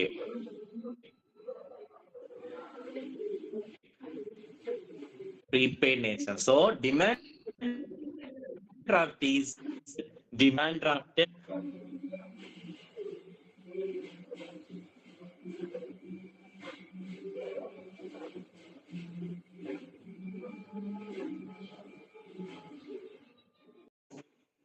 നിങ്ങൾക്ക് പൈസ കിട്ടാൻ വേണ്ടി നിങ്ങൾക്ക് തന്നു. എന്റെ ബാങ്കിൽ നിന്ന് ഞാൻ എടുത്തു, ഞാൻ നിങ്ങൾക്ക് തന്നു, നിങ്ങൾ കൊണ്ടുപോയി ബാങ്കിൽ കൊടുത്തു, കാശ് നിങ്ങൾക്ക് കിട്ടി. ഇതിനകത്ത് ബെനിഫിറ്റ് ആർക്കാണോ കിട്ടിയത്? പൈസ ആർക്കാണ് കിട്ടിയത്? നിങ്ങൾക്കല്ല കിട്ടിയത്, പേയ്ക്കല്ല കിട്ടിയത്. സോ ആൻസർ പേ ആണ്. ആൻസർ ആരാണ്? പേ ആണ് കേട്ടോ. ആൻസർ പേ ആണ്, തിരിഞ്ഞു പോകരുത്. Answer pay. Okay, so the beneficiary of A demand draft എന്ന് പറയുന്നത് പേ ആണ്. Beneficiary of A demand draft is pay. Okay, നമുക്ക് ഇത്രയൊക്കെ ഉള്ളൂ. ദെൻ നമുക്കറിയാം ഡിമാൻഡ് ഡ്രാഫ്റ്റ് എന്ന് പറയുന്നത് പറയാം. ഡി ഡി എന്താണെന്ന് സിമ്പിൾ ആയിട്ട് ഞാൻ പറയാം. ഡി ഡി എന്താണെന്ന് ചോദിച്ചു കഴിഞ്ഞാൽ, ഡിമാൻഡ് ഡ്രാഫ്റ്റ് എന്ന് പറഞ്ഞു കഴിഞ്ഞാൽ ഇപ്പൊ എനിക്ക് നിങ്ങൾക്ക് പൈസ തരണം, അങ്ങനെ പൈസ തരുന്ന സമയത്ത് ഒരു ലാർജ് വാല്യൂവിലാണ് ഞാൻ എമൗണ്ട് തരാൻ ഉദ്ദേശിക്കുന്നതെങ്കിൽ അതൊരു സിംഗിൾ ചെക്കിനകത്തൊന്നും നോർമലി നമ്മൾ എഴുതി കൊടുത്ത് വിടത്തില്ല. മാത്രമല്ല, നിങ്ങൾ വേറെ ഏതോ ഒരു നാട്ടിലേക്ക് പോയി അവിടെ നിന്നാണ് ഇത് മാറേണ്ടതെങ്കിലും ചെക്ക് തന്നു വിട്ട് കഴിഞ്ഞാൽ അത് ബുദ്ധിമുട്ടാവും. ഉദാഹരണത്തിന്, ഞാൻ എൻ്റെ ഒരു ചെക്ക് എഴുതി നിങ്ങൾക്ക് തന്നാൽ ചിലപ്പോൾ ചില ബാങ്കുകൾ എൻ്റെ ഹോം ബ്രാഞ്ചിൽ തന്നെ വന്ന് അത് മാറണമെന്ന് വാശി പിടിച്ചോളെ. അത് ബാങ്കുകൾക്ക് അങ്ങനെ വാശി പിടിക്കാം. പ്രത്യേകിച്ച് നിങ്ങൾ SBI ചെന്ന് കഴിഞ്ഞാൽ അങ്ങനെ. ഉദാഹരണത്തിന് എനിക്ക് ഫെഡറൽ ബാങ്കിൽ അക്കൗണ്ട് ഉണ്ട്. ഞാൻ നിങ്ങൾക്കൊരു ചെക്ക് എഴുതി തന്നാൽ നിങ്ങൾ എൻ്റെ ഫെഡറൽ ബാങ്ക് എൻ്റെ ഹോം ബ്രാഞ്ച് വാളകത്താണ്, അവിടെ വന്നിട്ട് നിങ്ങൾ എന്ത് ചെയ്യേണ്ടി വരും? ഈ പൈസ മാറേണ്ടി വരും. ബട്ട് എനിക്കത് പ്രശ്നമല്ല. എനിക്ക് എന്റെ ചെക്ക് ഉപയോഗിച്ചുകൊണ്ട് എനിക്ക് ഇന്ത്യയിൽ ഏത് ബ്രാഞ്ചിൽ നിന്ന് എനിക്ക് എന്ത് ചെയ്യാം? പൈസ മാറിയെടുക്കാം. പക്ഷെ നിങ്ങൾക്ക് ഞാൻ ചെക്ക് തന്നാൽ നിങ്ങൾ അതിന്റെ ഹോം ബ്രാഞ്ചിൽ കൊണ്ടുവരും. അപ്പം നിങ്ങൾക്ക് ഏത് ബ്രാഞ്ചിൽ നിന്നും മാറിയെടുക്കുവാൻ ചെക്കിന് പകരം ഞാൻ തരുന്നതാണ് ഡിമാൻഡ് ഡ്രാഫ്റ്റ് എന്ന് പറയുന്നത്, DD എന്ന് പറയുന്നത്. ഒരു എക്സാമ്പിൾ പറഞ്ഞു കഴിഞ്ഞാൽ, നിങ്ങൾ വെട്ടം സിനിമ കണ്ടുണ്ടായിരിക്കും. വെട്ടം സിനിമയ്ക്കകത്ത് അതിനകത്ത് നായികയുടെ അച്ഛൻ നായികയ്ക്ക് വീട് വാങ്ങാനെന്ന് പറഞ്ഞ 30 ലക്ഷം രൂപയുടെ DD കൊടുക്കുന്ന ഒരു സീൻ അതിനകത്തുണ്ട്. നിങ്ങൾ ഓർക്കുവാണെങ്കിൽ. സോ അവിടെ ആ ഒരു DDയുടെ ബെനിഫിറ്റ് എന്താണെന്ന് വെച്ചാൽ, അപ്പൊ ഞാൻ നിങ്ങൾക്ക് പൈസ തരുമ്പോൾ ജനറലി ഒരു ഹൈ വാല്യൂ ആണെങ്കിൽ ഞാൻ നിങ്ങൾക്ക് DD എടുത്താൽ മതി. ഞാൻ എന്ത് ചെയ്യുമെന്ന് അറിയാമോ? ഞാൻ ഇപ്പൊ 10 ലക്ഷം രൂപ DD നിങ്ങൾക്ക് തരാൻ പോവാം. ഞാൻ എന്റെ ബ്രാഞ്ചിൽ കൊണ്ടുപോയി 10 ലക്ഷം രൂപ അടച്ച് ഞാൻ 10 ലക്ഷം രൂപയുടെ ഒരു DD വാങ്ങിച്ച് നിങ്ങളുടെ പേരിൽ എടുത്ത DD വാങ്ങിച്ച് നിങ്ങൾക്ക് തരും. നിങ്ങൾക്ക് അത് ഇഷ്ടമുള്ള നിങ്ങളുടെ എവിടുത്തെ ബ്രാഞ്ച് ആയാലും അവിടെ കൊണ്ടുപോയി കൊടുത്താൽ നിങ്ങളുടെ അക്കൗണ്ടിലേക്ക് എന്ത് ചെയ്യും? ആ പൈസ മാറി കിട്ടും. സിമ്പിൾ ആയിട്ട് പറഞ്ഞാൽ ഇതാണ് DD. അതായത് ഒരാള് മറ്റൊരാൾക്ക് ഹൈ വാല്യൂവിൽ പണം, ഇത് സേഫ് ആൻഡ് സെക്യൂർ ആണ്. കാരണം ഇത് ആർക്കും മോടിച്ചുകൊണ്ട് പോകാൻ പറ്റത്തില്ല. നിങ്ങൾ ഒന്ന് ആലോചിക്കുക, ഞാൻ ഒരു ചെക്ക് എഴുതി, അത് ക്യാഷ് ചെക്കാണ് എൻ്റെ നിന്ന് കളഞ്ഞു പോയ വേറത്തിന് എടുത്തുകൊണ്ട് പോയി വേണമെങ്കിലും അത് എന്ത് ചെയ്യാം? അത് കാശായിട്ട് മാറാം. കാരണം ഇന്നർക്ക് കൊടുക്കുന്നു ഞാനൊരു ഓർഡർ ചെക്കായിട്ട് എഴുതിയില്ല. പക്ഷെ ഡിമാൻഡ് ഡ്രാഫ്റ്റ് ആർക്ക് കൊടുക്കണമെന്ന് വ്യക്തമായിട്ട് എഴുതിയിട്ടുണ്ട്. നിങ്ങളുടെ പേര് വ്യക്തമായിട്ട് ഞാൻ വെച്ചിട്ടുണ്ട്. അതുകൊണ്ട് തന്നെ അത് സേഫ് ആണ്. നിങ്ങൾക്ക് ഒരു 30 ലക്ഷം രൂപ തന്നു വിടാനുള്ള ഏറ്റവും സേഫസ്റ്റ് മാർഗം എന്ന് പറയുന്നത് ഡിമാൻഡ് ഡ്രാഫ്റ്റ് തരിക എന്നതാണ്. കാരണം ഒരു കള്ളം എന്ന് കത്തിയാണ് നിങ്ങളുടെ അത് അടിച്ചോണ്ട് പോയാലും ആ കള്ളന് ബാങ്കിൽ കൊണ്ടുചെന്നത് മാറാൻ കഴിയില്ല. കാരണം അത് ആർക്കാണ് കൊടുക്കേണ്ടതെന്ന് അവിടെ ഉണ്ട്. ആ ആൾക്ക് നിങ്ങൾ കൊണ്ടുചെന്നാൽ മാത്രമേ ബാങ്കിൽ നിന്ന് കിട്ടത്തുള്ളൂ. ക്ലിയർ ആണോ DD എന്താണെന്ന്? അതോ കുറച്ചുകൂടെ സിമ്പിൾ ആക്കി പറയണോ? പറഞ്ഞത് മനസ്സിലായിരുന്നോ? ഓക്കെ. സോ ഇതാണ് DD എന്ന് പറയുന്നത്. ഓക്കെ, ഡിമാൻഡ് ഡ്രാഫ്റ്റ് എന്ന് പറയുന്നത് ബാങ്കിന്റെ ചെക്ക് തന്നെയാണ്. DD എന്ന് പറയുന്നത് ബാങ്കിന്റെ ചെക്ക് തന്നെയാണ് കേട്ടോ. ഓക്കെ. ദെൻ DDയുടെ കാലാവധിയാണ് ചോദിച്ചാൽ നമ്മൾ പറഞ്ഞു DDയുടെ കാലാവധി എന്ന് പറയുന്നത് എന്താണ്? 3 മാസമാണ്. DDയുടെ കാലാവധി എന്ന് പറയുന്നത് 3 മാസമാണ്. Okay.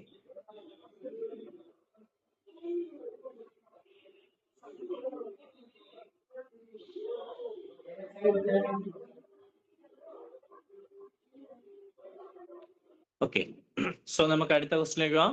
A small account is initially valid for how many months എന്നാണ് ആൻസർ പറഞ്ഞത്. സ്മോൾ അക്കൗണ്ട് എത്ര നാളത്തേക്കാണെന്ന് പറഞ്ഞത്? ഓക്കെ, 1 ഇയർ നമ്മൾ പറയാമെങ്കിലും നമ്മുടെ ആ ഒരു ഗൈഡ് ലൈൻ അത് 12 മന്ത് എന്ന് തന്നെയാണ് എഴുതിയിരിക്കുന്നത്. 12 മന്ത്സ് എന്ന് തന്നെ. 1 ഇയർ ആണ്. 12 മന്ത് 1 ഇയർ അല്ലെന്ന് വെച്ചാൽ ആണ്. ബട്ട് 1 ഇയറും 12 മന്തും ആൻസറിൽ ചോദിച്ചാൽ, 1 ഇയറും 12 മന്തും ആൻസറിൽ ചോദിച്ചാൽ നിങ്ങൾ ഒരു കാരണവശാലും പോയിട്ട് എന്ത് എഴുതല്ലോ? 1 ഇയർ എഴുതരുത്. 12 മന്ത് മാത്രമേ എഴുതാവൂ കേട്ടോ. ഓക്കെ. ഓക്കെ. സോ എന്താണ് സ്മോൾ അക്കൗണ്ട് എന്ന് ചോദിച്ചു കഴിഞ്ഞാൽ, നിങ്ങൾക്ക് KYC റിക്വയർമെന്റ് ആവശ്യമില്ലാത്ത അക്കൗണ്ടുകളെ നമ്മൾ വിളിക്കുന്ന പേരാണ് സ്മോൾ അക്കൗണ്ട്. KYC റിക്വയർമെന്റ് ആവശ്യമില്ലാത്ത അക്കൗണ്ടുകളെ നമ്മൾ വിളിക്കുന്ന പേരാണ് സ്മോൾ അക്കൗണ്ട് എന്ന് പറയുന്നത്. Okay.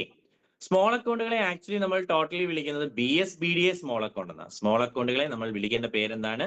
BSBDA small account. BSBDA small account. BSBDA small account എന്നാണ്. ഓക്കെ. ക്ലിയർ ആണോ? പറയുന്നത് ക്ലിയർ ആണോ? സ്മോൾ അക്കൗണ്ടിനെ നമ്മൾ വിളിക്കേണ്ടത് BSBDA സ്മോൾ അക്കൗണ്ട്. അതുകൊണ്ടാണ് നിങ്ങൾ കണ്ടിട്ടുണ്ടായിരിക്കും ചില ക്വസ്റ്റിനകത്ത് KYC ആവശ്യമില്ലാത്ത അക്കൗണ്ട് ഏതാണെന്ന് ചോദിച്ചാൽ BSBDA എന്ന് ആൻസറിൽ കിടക്കും.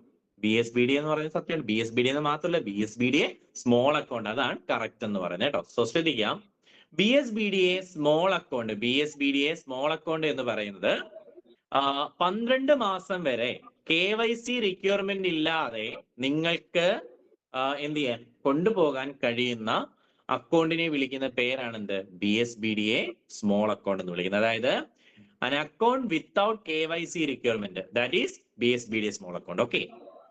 എഴുതിക്കോളാം. an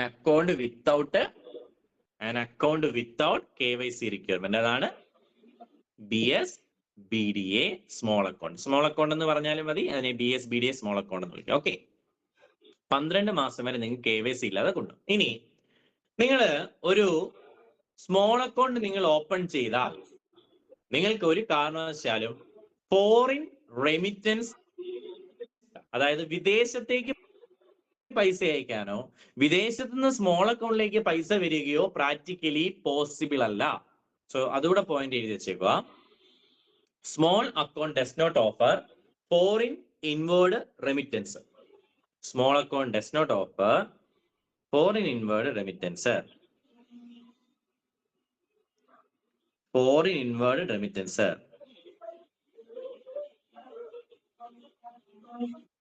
foreign inward remittance. Okay, foreign inward remittance. Okay, foreign inward remittance ഏതിനകത്ത് സാധ്യമല്ല? നമ്മുടെ ഈ പറയുന്ന സ്മോൾ അക്കൗണ്ടിൽ സാധ്യമല്ല. സ്മോൾ അക്കൗണ്ടിൽ സാധ്യമല്ല. ഓക്കെ, ഇനി CSEB ആണോ അതോ മറ്റൊരു എക്സാമിനാണോ എന്ന് ഞാൻ കൃത്യമായിട്ട് ഓർക്കുന്നില്ല. ചോദിച്ചിട്ടുള്ള മറ്റൊരു ടോപ്പിക്ക് ഞാൻ പറഞ്ഞു. ചോദിച്ചിട്ടുള്ള മറ്റൊരു ടോപ്പിക് എന്ന് പറഞ്ഞു കഴിഞ്ഞാൽ, നമ്മൾ ഈ ഒരു BSBD അക്കൗണ്ട് എടുത്താൽ 12 മാസം കഴിയുമ്പോൾ നോർമലി ആ അക്കൗണ്ട് ഇല്ലാണ്ടാവും. എന്നാൽ നിങ്ങൾ ഒരു വാലിഡ് ഡോക്യുമെന്റിന് വേണ്ടിയിട്ട് അപ്ലൈ ചെയ്തിട്ടുണ്ടെങ്കിൽ, നിങ്ങൾക്ക് ഒരു 12 മാസത്തോടെ വേണമെങ്കിൽ ഈ ഒരു അക്കൗണ്ടിനെ എന്ത് ചെയ്യാം? നിങ്ങൾക്ക് ഹോൾഡ് ചെയ്യാം. അതായത് നിങ്ങൾ ഒരു 12 മാസം കൊണ്ട് ഈ ഒരു അക്കൗണ്ട് എന്ത് ചെയ്യണം? നിങ്ങൾ ക്ലോസ് ചെയ്യണം. 12 മാസം കൊണ്ട് നിങ്ങൾ ഈ അക്കൗണ്ട് ക്ലോസ് ചെയ്യണം. എന്നാൽ 12 മാസം കഴിയുന്ന ആ ടൈമിൽ നിങ്ങൾക്ക് എന്ത് ചെയ്തു? പുതിയ ഡോക്യുമെന്റ് ഒന്നും ഇല്ല, KYC എടുക്കാൻ ആധാറോ ഒന്നും കിട്ടിയിട്ടില്ല. പക്ഷെ ഇതിനു വേണ്ടി നിങ്ങൾ അപ്ലൈ ചെയ്തു. നിങ്ങൾ എന്ത് ചെയ്തു? അപ്ലൈ ചെയ്തു. ആ അപ്ലൈ ചെയ്ത സമയത്ത്, നിങ്ങൾ അതിനു വേണ്ടി അപ്ലൈ ചെയ്ത സമയത്ത് 12 മാസത്തിനൂടെ എക്സ്ട്രാ നിങ്ങൾ അപ്ലൈ ചെയ്ത സമയത്ത് ആ ഡോക്യുമെന്റ് നിങ്ങൾക്ക് കിട്ടുമെങ്കിൽ, ആ ഡോക്യുമെന്റ് നിങ്ങൾക്ക് കിട്ടും എന്ന് ഉറപ്പുണ്ടെങ്കിൽ ഒരു എക്സ്ട്രാ 12 മാസത്തോടെ നിങ്ങൾക്ക് എന്ത് ചെയ്യാം? BSBDA സ്മോൾ അക്കൗണ്ട് നിങ്ങൾക്ക് ഹോൾഡ് ചെയ്യാം. BSBDA സ്മോൾ അക്കൗണ്ട് നിങ്ങൾക്ക് ഹോൾഡ് ചെയ്യാവുന്നതാണ്. ഓക്കെ, സോ ആ ഒരു പോയിന്റ് ഓർത്ത് വെക്കുക. നിങ്ങൾക്ക് അത് എഴുതാൻ ഞാനത് പറഞ്ഞുതരാം. ഞാനത് നോട്ട്സ് തന്നേക്കാം കേട്ടോ. സ്മോൾ അക്കൗണ്ട് നോട്ട്സ് നമുക്ക് തരാം കേട്ടോ. ഓക്കെ, പിന്നെ സ്മോൾ അക്കൗണ്ട് കുറച്ച് കണ്ടീഷൻസ് ഉണ്ട്. അതായത് സ്മോൾ അക്കൗണ്ടിൽ വിഡ്രോവൽ ലിമിറ്റ്, ഇൻവെസ്റ്റ്മെന്റ് ലിമിറ്റ് ഇതൊക്കെ ഉണ്ട്. നമ്മൾ BSBDA പോലെ തന്നെയാണ്. നിങ്ങൾക്ക് ഒരു കാരണവശാലും ഒരു വർഷം 1 lakh rupees കൂടുതൽ ഇതിൽ ഇൻവെസ്റ്റ് ചെയ്യാൻ സാധ്യമല്ല. മാക്സിമം നിങ്ങൾക്ക് ഇൻവെസ്റ്റ് ചെയ്യാൻ സാധ്യമാകുന്ന എമൗണ്ട് എന്ന് പറയുന്നത് എത്രയാണ്? 1 lakh rupees മാത്രമാണ്. നിങ്ങൾക്ക് പരമാവധി നിങ്ങൾക്ക് 1 lakh rupees കൂടുതൽ എന്ത് ചെയ്യാൻ കഴിയില്ല? നിങ്ങൾക്ക് ഇൻവെസ്റ്റ് ചെയ്യാൻ സാധ്യമല്ല. മാക്സിമം നിങ്ങൾക്ക് അത്ര വരെ ഇൻവെസ്റ്റ് ചെയ്യാൻ ഒരു വർഷമാണ്. ഒരു വർഷം ആകെയുള്ള നിങ്ങളെ ക്രെഡിറ്റ് ലിമിറ്റ് അതിൽ കൂടാൻ പാടില്ല. ഓക്കെ, സോ അങ്ങനെയൊക്കെയുള്ള കുറെ റെസ്ട്രിക്ഷൻസ് ഉണ്ട്. നമുക്കത് ഡിസ്കസ് ചെയ്യാം. സോ സ്മോൾ അക്കൗണ്ട് എന്ന് പറഞ്ഞാൽ ഇത്രയേ ഉള്ളൂ. KYC റിക്വയർമെന്റ് ആവശ്യമില്ലാത്ത അക്കൗണ്ടിനെ നമ്മൾ വിളിക്കുന്ന പേരാണ് സ്മോൾ അക്കൗണ്ട്. ഓക്കെ, നമുക്ക് അടുത്ത ക്വസ്റ്റിനിലേക്ക് പോവാം.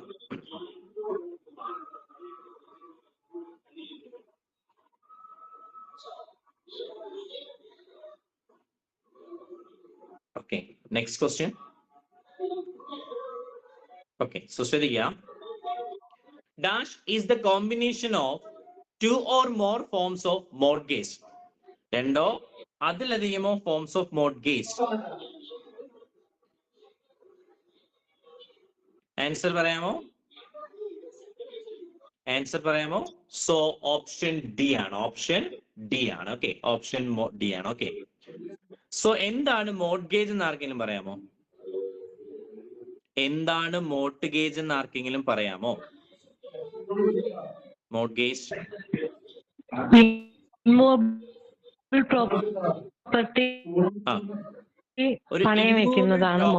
നിങ്ങൾ പണയം വെച്ചുകൊണ്ട്, ജാമ്യം വെച്ചുകൊണ്ട്, പണയം എന്ന് പറയാൻ പറ്റില്ല, ജാമ്യം വെച്ചുകൊണ്ട്, ഇമ്മൂവബിൾ പ്രോപ്പർട്ടി ജാമ്യം വെച്ചുകൊണ്ട് നിങ്ങൾ ഒരു ലോൺ എടുത്താൽ ആ ഇമ്മൂവബിൾ പ്രോപ്പർട്ടി ജാമ്യം വെക്കുന്നതിനെ വിളിക്കുന്ന പേരാണ് മോർട്ട്ഗേജ്. അതൊരു മൂവബിൾ പ്രോപ്പർട്ടി ആണെങ്കിൽ എന്താണെന്ന് പറയാമോ?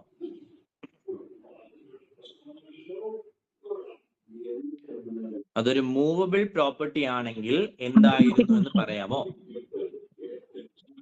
ഹൈപ്പോത്തിക്കേഷൻ. വെരി ഗുഡ്, ഹൈപ്പോത്തിക്കേഷൻ ആണ്. അതിനെ വിളിക്കുന്ന പേര് ഹൈപ്പോത്തിക്കേഷൻ ആണോ?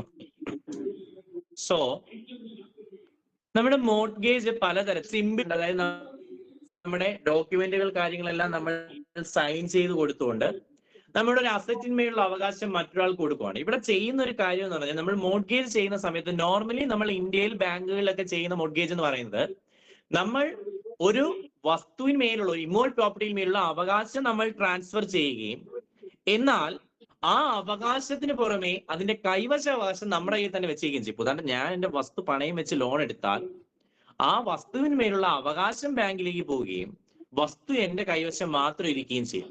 സോ സിംപിളി നമ്മുടെ രാജ്യത്ത് നമ്മുടെ ബാങ്കിങ് സെക്ടറിൽ കാണപ്പെടുന്ന ഒരു മോർട്ട്ഗേജ് സിസ്റ്റം എന്ന് പറഞ്ഞു കഴിഞ്ഞാൽ ഇതാണ്. ഓക്കെ, സോ ഇവിടെ 3 മോർട്ട്ഗേജ് കൊടുത്തിട്ടുണ്ട്, 3 അല്ല 4 മോർട്ട്ഗേജ് കൊടുത്തിട്ടുണ്ട്. 4 മാത്രമല്ല, ഒരുപാട് ടൈപ്പ് ഓഫ് മോർട്ട്ഗേജ് ഉണ്ട്. എക്വിറ്റബിൾ മോർട്ട്ഗേജ് എന്താണെന്ന് ആർക്കെങ്കിലും പറയാമോ? എക്വിറ്റബിൾ മോർട്ട്ഗേജ് ആർക്കെങ്കിലും പറയാമോ?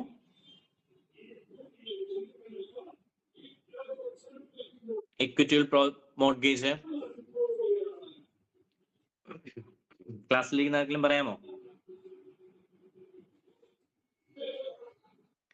നമ്മുടെ ഇന്ത്യയില് ബാങ്കുകൾ കൂടുതലും ചൂസ് ചെയ്യുന്ന മോർട്ട്ഗേജ് ആണ് എക്വിറ്റബിൾ മോർട്ട്ഗേജ്. അതായത് നമ്മുടെ ടൈറ്റിൽ ഡീഡ്സ് ഉണ്ടല്ലോ, ഈ പ്രമാണങ്ങളും കാര്യങ്ങളൊക്കെ വെച്ചുകൊണ്ട്, ടൈറ്റിൽ ഡീഡ്സ് ഒക്കെ വെച്ചുകൊണ്ട് നമ്മളാണെന്നുണ്ടെങ്കിൽ ഒരു ലോൺ എടുത്താൽ അതിനെ നമ്മൾ ജനറലി വിളിക്കുന്ന പേരാണ് എന്ത്? Equitable mortgage. അതിനെ നമ്മൾ വിളിക്കുന്ന പേരാണ് എക്വിറ്റബിൾ മോർട്ട്ഗേജ് എന്ന് വിളിക്കുന്നത്. ഓക്കെ, നമ്മൾ നോർമലി ബാങ്കിൽ പോയി ലോൺ എടുക്കുന്ന മാത്രം ഓർമ്മിച്ചാൽ മതി. അതായത് മോർട്ട്ഗേജ് ബൈ ടൈറ്റിൽ ഡീഡ് എന്നും അതിനെ പറയാറുണ്ട്. ഓക്കെ, നമുക്കത് പോയിന്റ് ഞാൻ നിങ്ങൾക്ക് എക്സ്പ്ലെയിൻ ചെയ്ത് ഞാൻ നോട്ട്സ് തരാം. സോ എക്വിറ്റബിൾ മോർട്ട്ഗേജ് മീൻസ് നിങ്ങൾ ടൈറ്റിൽ ഡീഡ് ഒക്കെ പണയം വെച്ചുകൊണ്ട് നിങ്ങൾ എന്ത് ചെയ്യുന്നു?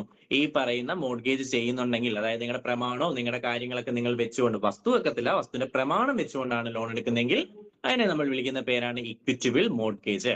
രണ്ടാമത്തെയാണ് യൂസ്ഫ്രക്ചറി മോർട്ട്ഗേജ്. യൂസ്ഫ്രക്ചറി മോർട്ട്ഗേജ് എന്താണെന്ന് ചോദിച്ചു കഴിഞ്ഞാൽ, ഇപ്പൊ ഉദാഹരണത്തിന് എന്റെ പ്രോപ്പർട്ടി ഞാൻ മോർട്ട്ഗേജ് ചെയ്യുന്നു. നിങ്ങളുടെ കയ്യിൽ നിന്ന് ഒരു 10 ലക്ഷം രൂപ മേടിച്ചു, എന്റെ പ്രോപ്പർട്ടി ഞാൻ മോർട്ട്ഗേജ് ചെയ്യുന്നു. നോർമലി മോർട്ട്ഗേജ് ചെയ്യുന്ന സമയത്ത് ഈ പ്രോപ്പർട്ടി എന്റെ കൈവശമല്ലേ വെച്ചേക്കുന്നത്.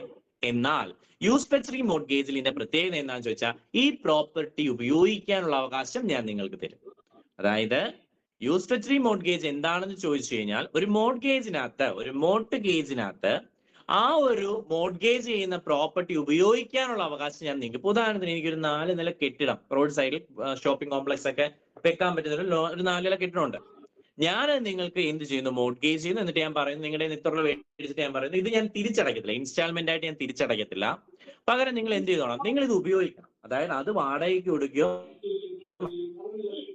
മറ്റെന്തെങ്കിലും പർപ്പസ് ചെയ്തോ നിങ്ങൾ ഉപയോഗിച്ചിട്ട് അതിൽ നിന്ന് കിട്ടുന്ന വരുമാനം കൊണ്ട് നിങ്ങൾ എന്ത് ചെയ്തോണം? ഈ പറയുന്ന മോർട്ട്ഗേജിന്റെ ലോണായിട്ട് ഞാൻ മേടിച്ച എമൗണ്ട് പേരാണ്. നമ്മൾ പറഞ്ഞു ഏതെങ്കിലും ഒരു ഇക്വിറ്റബിൾ മോർട്ട്ഗേജും യൂസ്ഫ്രക്ചറി മോർട്ട്ഗേജും രണ്ടിന്റെ ഒരേ രീതി. അതായത് ഇക്വിറ്റബിൾ മോർട്ട്ഗേജ് ഞാൻ ടൈറ്റിൽ ഡീഡ് കൊടുത്തു, എന്നാൽ അതോടൊപ്പം തന്നെ ഞാൻ എന്ത് ചെയ്തു? ഈ പറയുന്ന എന്റെ പ്രോപ്പർട്ടി യൂസ് ചെയ്യാനൂടെ കൊടുത്തു എങ്കിൽ അതിനെ ഞാൻ വിളിക്കുന്ന പേരാണ് എന്ത്? Anonymous mortgage. നെക്സ്റ്റ് വൺ ആണ് ഇംഗ്ലീഷ് മോർട്ട്ഗേജ് എന്ന് പറയുന്നത്. നെക്സ്റ്റ് വൺ ആണ് ഇംഗ്ലീഷ് മോർട്ട്ഗേജ് എന്ന് പറയുന്നത്. ഓക്കെ, ഒരു സെക്കൻഡ്.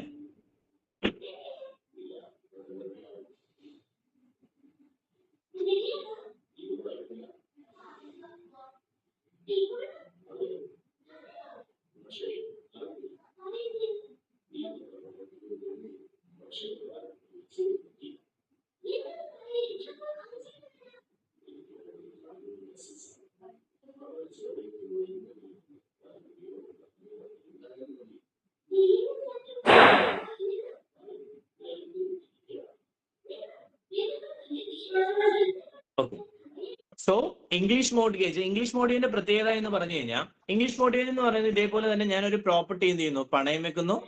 ആ പ്രോപ്പർട്ടി പണയം വെച്ചതിന് ശേഷം ഞാൻ എന്ത് ചെയ്യുന്നു? ഒരു നിശ്ചിത കാലം കഴിഞ്ഞിട്ട് ആ എമൗണ്ട് തിരിച്ചടച്ച് ഞാൻ ആ പ്രോപ്പർട്ടിയുടെ അവകാശങ്ങൾ തിരികെ വാങ്ങിച്ചു കൊള്ളാമെന്ന് ഞാൻ എന്ത് ചെയ്യുന്നു? നിങ്ങൾക്ക് വാക്ക് തരുന്നു. then ഒരു ടൈം കഴിഞ്ഞിട്ട് എനിക്കാണെന്നുണ്ടെങ്കിൽ ഈ പറയുന്ന എന്റെ വാക്ക് എനിക്ക് കംപ്ലൈ ചെയ്യാൻ പറ്റില്ല എന്നുണ്ടെങ്കിൽ, അതായത് എനിക്ക് ആ പൈസ തിരിച്ചു തരാൻ പറ്റില്ലെങ്കിൽ നിങ്ങൾക്ക് എന്ത് ചെയ്യാം? ആ പ്രോപ്പർട്ടി കോർട്ടിന്റെ ഇന്റർവെൻഷൻ ഇല്ലാതെ വിൽക്കാൻ കഴിയും. അതായത് കോടതിയുടെ ഇടപെടലില്ലാതെ ഞാൻ മോർട്ട്ഗേജ് ആയിട്ട് തന്ന പ്രോപ്പർട്ടി നിങ്ങൾക്ക് വിൽക്കാൻ കഴിയുന്നുവെങ്കിൽ അതിനെ വിളിക്കുന്ന പേരാണെന്ത്? English mortgage. ഇനിയുണ്ട് നമുക്കാണെന്നുണ്ടെങ്കിൽ അതെല്ലാം നമുക്ക് അല്ലെങ്കിൽ ക്ലിയർ ചെയ്യാം, കുഴപ്പമൊന്നുമില്ല. സോ മോർഗേജ് എന്താണെന്ന് ചോദിച്ചു കഴിഞ്ഞാൽ ഇത്രയാണ്. മോർഗേജ് എന്ന് പറഞ്ഞു കഴിഞ്ഞാൽ ഒരു ആള് ഇപ്പം മോർഗേജ് ചെയ്യുന്ന സമയത്ത് ഒരു ഇമ്മൂവൽ പ്രോപ്പർട്ടി എടുത്ത് നമ്മൾ എന്ത് ചെയ്യുന്നു, ജാമ്യമായി കൊടുത്താൽ അതിനെ വിളിക്കുന്ന പേരാണ് എന്ത്, മോർഗേജ് എന്ന് വിളിക്കുന്നത്. മോർഗേജ് പലതരത്തിലുണ്ട്. മോർഗേജ് നമ്മൾ ഇക്വിറ്റബിൾ മോർഗേജ് എന്ന് പറഞ്ഞാൽ സിമ്പിൾ ആയിട്ട് നമ്മൾ ടൈറ്റിൽ ഡീഡ് ഒക്കെ വെച്ചുകൊണ്ട് നമ്മളെ ഇന്ത്യയിൽ ജനറലി ബാങ്കുകൾ ചെയ്യുന്ന ഇക്വിറ്റബിൾ മോർഗേജ് ആണ്. ഇക്വിറ്റബിൾ മോർഗേജ് എന്ന് പറഞ്ഞാൽ നമ്മൾ എന്ത് ചെയ്യുന്നു, ടൈറ്റിൽ ഡീഡുകൾ കൊടുത്തുകൊണ്ട് അവകാശം കൊടുക്കുന്നു, വസ്തു നമ്മുടെ കയ്യിൽ വെക്കുന്നു. അത് എന്ത്, ഇക്വിറ്റബിൾ മോർഗേജ് അല്ലെങ്കിൽ മോർഗേജ് ബൈ ടൈറ്റിൽ ഡീഡ് എന്ന് പറയും. യൂസ്ഫുൾ മോർഗേജ് എന്താണെന്ന് ചോദിച്ചു കഴിഞ്ഞാൽ എന്റെ പ്രോപ്പർട്ടി ഞാൻ നിങ്ങൾക്ക് പണയം വെക്കുമ്പോൾ അത് ഉപയോഗിക്കാനുള്ള അവകാശം കൂടി നിങ്ങൾക്ക് തന്നിട്ട് അത് നിങ്ങൾ ഉപയോഗിച്ചോണം. ഉപയോഗിച്ചതിന് ശേഷം അതിൽ നിന്ന് കിട്ടുന്ന വരുമാനം കൊണ്ട് നിങ്ങൾ എന്ത് ചെയ്തോണം, ആ എമൗണ്ട് സെറ്റിൽ ചെയ്തെടുത്തോണം.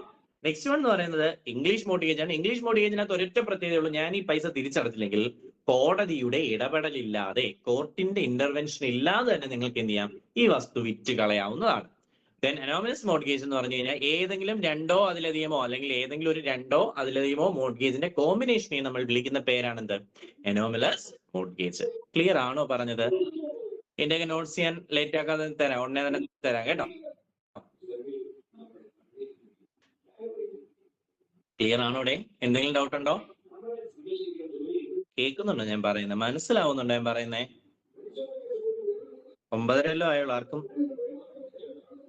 ഓക്കെ, ബോറടിക്കുന്നില്ലല്ലോ? ക്ലിയർ ആണോ? ഓക്കെ, നമുക്ക് ഒരു ക്വസ്റ്റ്യൻ എക്സ്പ്ലെയിൻ ചെയ്യാം, അടുത്ത ക്വസ്റ്റ്യനിലേക്ക് പോവാം. Okay, so the rule framed for Clayton case has been incorporated in which act എന്നാണ് ചോദിച്ചത്. ഈസി ക്വസ്റ്റ്യൻ ആണ്. ഏത് ആക്ടിലാണ് പറയുന്നത്? ക്ലേറ്റൺ കേസ് എവിടാ പറയുന്നത്? ക്ലേറ്റൺ കേസ് എവിടാ പറയുന്നത്? ഓപ്ഷൻ ഏതാ പറഞ്ഞത് നിങ്ങൾ? Option option C. Very good, Indian contract act. Okay, Clayton case എന്താണെന്ന് ചോദിച്ചു കഴിഞ്ഞാൽ ക്ലേറ്റൺ കേസ് എന്ന് പറയുന്നത് ഒരു ബാങ്കിന്റെ റൈറ്റ് ആയിട്ടുള്ള റൈറ്റ് ടു അപ്രോപ്രിയേഷൻ എന്ന് പറഞ്ഞൊരു ടോപ്പിക് ഉണ്ട്. Right to appropriation. അപ്രോപ്രിയേഷൻ എന്ന് വെച്ചാൽ വീതം വെച്ച് കൊടുക്കുക എന്ന് പറയുന്നൊരു മീനിങ് മാത്രമാണ്. ആ മീനിങ്ങിൽ നിങ്ങൾ എടുക്കണം. സോ റൈറ്റ് ടു അപ്രോപ്രിയേഷൻ എന്താണെന്ന് ചോദിച്ചു കഴിഞ്ഞാൽ നിങ്ങൾക്ക് ഒന്നിലധികം ഡെപ്റ്റുകൾ ഉണ്ടാവുകയും, അതായത് നിങ്ങൾക്ക് ഒന്നിലധികം ബാധ്യതകൾ ഉണ്ടാവുകയും, എന്നാൽ ആ ബാധ്യതകൾ മെറ്റ് ചെയ്യാവുന്നത്ര പൈസ നിങ്ങളുടെ ഇല്ലാതെ വരികയും ചെയ്താൽ നിങ്ങൾ ആ പൈസ ബാങ്കിലേക്ക് അടയ്ക്കുന്ന ഒരു സിറ്റുവേഷൻ ഉണ്ടായിരിക്കട്ടെ. ഉദാഹരണത്തിന് നിങ്ങൾ പ്രധാനമായിട്ട് ഏറ്റവും കൂടുതൽ നമുക്ക് ഈ ക്ലേറ്റൺ കേസിന്റെ ഒരു സിറ്റുവേഷൻ ഇന്ത്യൻ ബാങ്കിങ് സിസ്റ്റത്തിൽ വരുന്നതിന്റെ ഏറ്റവും നല്ലൊരു എക്സാമ്പിൾ പറയുന്നത് ഓവർ ഡ്രാഫ്റ്റ് ആണ്. നിങ്ങൾ 10 ലക്ഷം രൂപ നിങ്ങൾക്ക് ഓടി ലിമിറ്റ് ഉണ്ട്. നിങ്ങൾ ഇന്നൊരു 2 എടുത്തു, നാളെ 3 എടുത്തു, മറ്റന്നാൾ 1 എടുത്തു, അത് കഴിഞ്ഞിട്ട് 2 എടുത്തു, അല്ലെങ്കിൽ ഒരു നിശ്ചിത ടൈം അനുസരിച്ച് 2-3 മാസത്തെ ഗ്യാപ്പിൽ എടുത്തു. നിങ്ങൾ 8 ലക്ഷം രൂപ ഇതുവരെ ഓടി യൂസ് ചെയ്തു. അതായത് നിങ്ങളുടെ over draft completely pay of ചെയ്യണമെങ്കിൽ നിങ്ങൾക്ക് എത്ര രൂപ വേണം? 8 ലക്ഷം രൂപ വേണം. നിങ്ങൾക്ക് എത്ര രൂപ വേണം? 8 ലക്ഷം രൂപ വേണം. നിങ്ങളൊരു 6 ലക്ഷം രൂപ കൊണ്ട് ചെന്ന് ബാങ്കിൽ ഇട്ടു. അതായത് ഇവിടെ സംഭവിച്ചത് എന്താണെന്ന് ചോദിച്ചു കഴിഞ്ഞാൽ നിങ്ങൾക്ക് ഒന്നിലധികം ഡെപ്റ്റ് ഉണ്ട്. നിങ്ങൾ അടച്ച പൈസ ഇതിനൊന്നും എന്തല്ല, സഫീഷ്യന്റ് അല്ലാത്തൊരു സിറ്റുവേഷൻ. അടച്ച പൈസ ഇതിനൊന്നും സഫീഷ്യന്റ് അല്ലാത്തൊരു സിറ്റുവേഷൻ വന്നു എന്നിരിക്കട്ടെ. അങ്ങൊരു സിറ്റുവേഷൻ വന്നാൽ അവിടെ സംഭവിക്കുന്നത് എന്താണെന്ന് ചോദിച്ചു കഴിഞ്ഞാൽ ആദ്യം ഉണ്ടായ കടത്തിലേക്ക് ആദ്യത്തെ എമൗണ്ടുകൾ അടയ്ക്കും. അതായത് നിങ്ങളുടെ 8 ലക്ഷം അടയ്ക്കുമ്പോൾ അതിൽ നിന്ന് എടുത്ത് എന്ത് ചെയ്യും? ഏറ്റവും ആദ്യം നിങ്ങൾ എടുത്ത് ഓവർ ഡ്രാഫ്റ്റ് എത്രയാണോ അതിനകത്ത് അടയ്ക്കും. അത് കഴിഞ്ഞിട്ട് രണ്ടാമത്തിനാണ്. ഈ ഒരു റൂളിനെ നമ്മൾ വിളിക്കുന്ന പേരാണ് ക്ലേറ്റൺസ് റൂൾ. ഈ ഒരു റൂളിനെ നമ്മൾ വിളിക്കുന്ന പേരാണെന്ത്? ക്ലേറ്റൺസ് റൂള് എന്ന് വിളിക്കുന്നത്. അതായത് ഫസ്റ്റ് ഡെപ്റ്റ് should be pay off first, അല്ലെങ്കിൽ ഫസ്റ്റ് ഇൻ ഫസ്റ്റ് ഔട്ട്. ആദ്യമുണ്ടായ കടം ആദ്യം തീർക്കണം, ആദ്യം തീർക്കണം എന്ന് പറയുന്ന ഒരു കേസ് ആണ് എന്ന് പറയുന്നത് ക്ലേറ്റൺ കേസ് അല്ലെങ്കിൽ Clayton rule. So Clayton rule എന്താണെന്ന് ചോദിച്ചു കഴിഞ്ഞാൽ ദ ഫസ്റ്റ് ഡെപ്റ്റ് should be pay off by first നമ്മുടെ ആ ഒരു പേയ്മെന്റ്. ഫസ്റ്റ് ആ ഒരു പേയ്മെന്റിൽ നിന്ന് ഫസ്റ്റ് എന്ത് തന്നെ കൊടുക്കണം? നമ്മൾ ഈ പറയുന്നത് ഫസ്റ്റ് ഇൻ ഫസ്റ്റ് ഔട്ട്. അതായത് നിങ്ങൾ പൈസ അടയ്ക്കുന്ന സമയത്ത് ആദ്യമുണ്ടായ കടമായിരിക്കണം ആദ്യം അടയ്ക്കേണ്ടത്. ഇനി ഒരു കാര്യം ഞാൻ പറഞ്ഞുതരാം, അങ്ങനെ അടയ്ക്കണമെന്ന് ഒരു നിർബന്ധമില്ല. ഉദാഹരണത്തിന് റൈറ്റ് ടു അപ്രോപ്രിയേഷൻ പറയുമ്പോഴും അപ്രോപ്രിയേഷൻ എന്ന് വെച്ചാൽ ഇത്രയേ ഉള്ളൂ. നിങ്ങൾ P&L അപ്രോപ്രിയേഷൻ എന്ന് കേട്ടിട്ടുണ്ടായിരിക്കും, ലാഭം വീതം വെച്ച് കൊടുക്കുന്ന അക്കൗണ്ട്. സോ അപ്രോപ്രിയേഷൻ പറയുമ്പോൾ സംഭവിക്കുന്നത് എന്താണെന്ന് ചോദിച്ചു കഴിഞ്ഞാൽ, സോ ഒരു അപ്രോപ്രിയേഷൻ നമ്മൾ എടുക്കുന്ന സമയത്ത് അപ്രോപ്രിയേഷന്റെ പ്രത്യേകത എന്ന് പറഞ്ഞാൽ നമ്മൾ ഏത് അക്കൗണ്ടിലേക്ക് ഏത് ലോണിലേക്ക് ആദ്യം പൈസ അടയ്ക്കണമെന്നാണ്. അപ്രോപ്രിയേഷൻ ചെയ്യാനുള്ള അവകാശം നമ്മൾ ഈ ഡെപ്പോസിറ്റർക്കാണ്. അല്ലെങ്കിൽ ഈ പറയുന്ന നമ്മൾ പൈസ കൊടുക്കുമ്പോൾ നമ്മൾ ഡെപ്റ്റർ ആണല്ലോ. എടോ, നമ്മൾ ബാങ്കിന് കടം തിരിച്ചടയ്ക്കുമ്പോൾ നമ്മൾ ഡെപ്റ്റർ ആണ്. സോ ഒരു ഡെപ്റ്ററിനാണ് എന്തിനുള്ള ആദ്യത്തെ അവകാശം? അപ്രോപ്രിയേഷൻ ചെയ്യാനുള്ള പ്രൈമറി അവകാശം എന്ന് പറയുന്നത് ഞാനാണ്. ഡെപ്റ്ററായ എനിക്കാണ്, കസ്റ്റമറിനാണ് പ്രൈമറി അവകാശം. ഞാൻ ചെയ്തില്ലെങ്കിൽ അത് ബാങ്ക് ചെയ്യും. അതായത് അപ്രോപ്രിയേഷൻ ചെയ്യാനുള്ള പ്രൈമറി റൈറ്റ് എന്ന് പറയുന്നത്, അപ്രോപ്രിയേഷൻ ചെയ്യാനുള്ള പ്രൈമറി റൈറ്റ് എന്ന് പറയുന്നത് ആർക്കാണ്? ഡെപ്പോസിറ്റ് ചെയ്യുന്ന എനിക്കാണ്, അല്ലെങ്കിൽ ലോൺ എടുത്ത് എനിക്കാണ്, കസ്റ്റമർ ആണ്. So customer has the first right to appropriation. എനിക്ക് തീരുമാനിക്കാം ഞാൻ എടുത്ത കടങ്ങളിൽ ഏതിനകത്ത് ആദ്യം അടയ്ക്കണമെന്ന് എനിക്ക് തീരുമാനിക്കാം. ബട്ട് ഞാൻ അത് തീരുമാനിച്ചില്ല എങ്കിൽ അത് ബാങ്ക് തീരുമാനിക്കുമ്പോൾ ബാങ്ക് ഫോളോ ചെയ്യേണ്ട റൂളാണ് ക്ലൈറ്റൻസ് റൂൾ. ശ്രദ്ധിക്കുക, ഞാനല്ല ഫോളോ ചെയ്യണ്ടേ, ബാങ്ക് അത് ചെയ്യുമ്പോൾ ബാങ്ക് ഫോളോ ചെയ്യേണ്ട കേസാണ് ഇത് ക്ലൈറ്റൻ കേസ്. ശ്രദ്ധിക്കുക, നോബൽ വേസ്റ്റ് ഡിവൈൻസ് എന്ന് പറയുന്ന ഒരു കേസ് ഉണ്ട്. നിങ്ങൾ ആ കേസ് ഒന്നും നിങ്ങൾ കാണാൻ പഠിക്കേണ്ട. ആ ഒരു കഥ ഞാൻ വെറുതെ പറയാം, നിങ്ങൾ ചുമ്മാ ഒന്ന് കേട്ട് ഇതിലെ കൂടെ കേട്ട് കളഞ്ഞാൽ മതി. അതൊന്നും നമുക്ക് പരീക്ഷയ്ക്ക് പർപ്പസ് അല്ല. സംഭവത്രേ ഉള്ളൂ, കുറച്ച് ആൾക്കാർ ചേർന്ന് നടത്തിയിരുന്ന ഒരു സ്ഥാപനത്തില് ഒരാളുടെ പേരിൽ ഒരു ലോൺ ഉണ്ടായിരുന്നു. പാർട്ടിയുടെ നെയിം ഞാൻ വിട്ടു. അയാളുടെ പേരിൽ ഒരു ലോൺ ഉണ്ടായിരുന്നു. ഉദാഹരണത്തിന് എയും ബിയും സിയും കൂടെ പാർട്ണർഷിപ്പിൽ ഒരു കട നടത്തുവാണ്. എക്ക് ഒരു ലോൺ ഉണ്ട്, എ മരിച്ചുപോയി. എക്ക് ഒരു ലോൺ ഉണ്ട്, എ മരിച്ചുപോയി. അപ്പം എ മരിച്ചു പോകുമ്പോൾ നമുക്കറിയാലോ, പാർട്ണർഷിപ്പ് അക്കൗണ്ടിൽ എന്ത് ചെയ്യണം? എയുടെ വിഹിതം മൊത്തം കൊടുത്തു വിടുന്ന സമയത്ത് എയുടെ ക്യാപിറ്റൽ അക്കൗണ്ട് ഒക്കെ ഫോം ചെയ്ത് ക്യാപിറ്റൽ പൈസ കൊടുക്കുന്ന സമയത്ത് അവിടെ തർക്കമായി. അതായത് എയുടെ ലോണിന്റെ എമൗണ്ട് കൊടുക്കണോ അതോ അതിനു മുമ്പ് എടുത്ത കുറച്ച് കടങ്ങൾ കൊണ്ട്, അതായത് സ്ഥാപനത്തിന്റെ കടങ്ങൾ തീർക്കണോ, എയുടെ ലോൺ ആദ്യം കൊടുത്തു തീർക്കണമെന്ന് പറഞ്ഞ ആ കേസ് ഏതാണ് എന്ത് ചെയ്തു? കോടതി ചെന്നപ്പോ കോടതി സ്ഥാപനത്തിന്റെ കടമോ ഇതിലേ പൈസ ആദ്യം കൊടുക്കാൻ പറഞ്ഞു. സോ അതായിരുന്നു അവിടുത്തെ എന്ന് പറയുന്നത് കേസ് എന്ന് പറയുന്നത്. സോ ആ കേസാണ് എന്തെന്ന് പറയുന്നത്? Clayton case. ക്ലൈറ്റൻ കേസുകൾ ഫസ്റ്റ് ഡെപ്റ്റ് should be first paid off. ആദ്യം ഉണ്ടായ കടം ആദ്യം പേ ഓഫ് ചെയ്യണമെന്ന് പറയുന്നതിനെ വിളിക്കുന്ന പേരാണെന്ത്? നമ്മുടെ ക്ലൈറ്റൻ കേസ്. ക്ലിയർ ആണോ ക്ലൈറ്റൻ കേസ്? ക്ലിയർ ആണോ? ഓക്കെ. ഓപ്ഷൻ എന്താണെന്ന് ചോദിച്ചത് നിങ്ങൾ ഇത്രയും, അതായത് ഏത് അടിസ്ഥാനത്തിലാണ് നമ്മുടെ കഴിഞ്ഞതിന്റെ അങ്ങേ പ്രാവശ്യത്തെ ജൂനിയർ കോപ്പറേറ്റീവ് ഇൻസ്പെക്ടറിൽ നമുക്ക് ചോദിച്ചിട്ടുണ്ടായിരുന്നു ഏത് രീതിയിലാണ് ഇതിനെ അപ്രോപ്രിയേറ്റ് ചെയ്യുന്നതെന്ന് ചോദിച്ചിട്ടുണ്ടായിരുന്നു. നമുക്കറിയാം, സമയക്രമത്തിന്റെ അടിസ്ഥാനത്തിൽ ക്രോണോളജിക്കൽ ഓർഡറിലാണ്. അതായത് എങ്ങനെയാണ് ക്ലൈറ്റൻ കേസ് പാസ്സാക്കുന്നതെന്ന് ചോദിച്ചാൽ at the order of time അല്ലെങ്കിൽ ക്രോണോളജിക്കൽ ഓർഡർ എന്നാണ് അതിന്റെ ആൻസർ എന്ന് പറയുന്നത്. ഞാൻ പറഞ്ഞത് വ്യക്തമായോ? നിങ്ങൾക്ക് പറഞ്ഞത് വ്യക്തമായോ? ആർക്കെങ്കിലും ഒന്നുകൂടെ പറയണോ? ആർക്കെങ്കിലും ഒന്നുകൂടെ പറയണോ? ഓക്കെ. സോ ഇന്ന് നമ്മള് അരമണിക്കൂർ ലേറ്റ് ആയിട്ടാണ് ക്ലാസ് സ്റ്റാർട്ട് ചെയ്തത്. ഇനി ഒരിക്കലും ഉണ്ടാവില്ല. നമുക്ക് ഓൺ ടൈമിൽ തന്നെ നമ്മുടെ ക്ലാസ്സുകൾ ഉണ്ടാവും. ഇതിന്റെ ബാക്കി ഞാൻ എടുത്തു തരാം കേട്ടോ. നമുക്ക് 1 hour ആണെന്ന് തോന്നുന്നു ക്ലാസ് പറഞ്ഞിരുന്നത്. 1 hour കഴിഞ്ഞു എങ്കിലും നമുക്കിടെ ക്ലാസ്സുകൾ ചിലപ്പോൾ നീണ്ടു പോകാം. സോ 8 മണി തൊട്ട് തന്നെ ക്ലാസ് നമുക്ക് സ്റ്റാർട്ട് ചെയ്യാൻ വേണ്ടി തൊട്ട് കേട്ടോ. ശരി എന്നേ. ആർക്കെങ്കിലും എന്തെങ്കിലും ഡൗട്ട്സ് എന്തെങ്കിലും പറയാനുണ്ടോ? ഉണ്ടോ ആർക്കെങ്കിലും? ഇല്ല സർ. ശരി, okay. So thanks to all. Okay.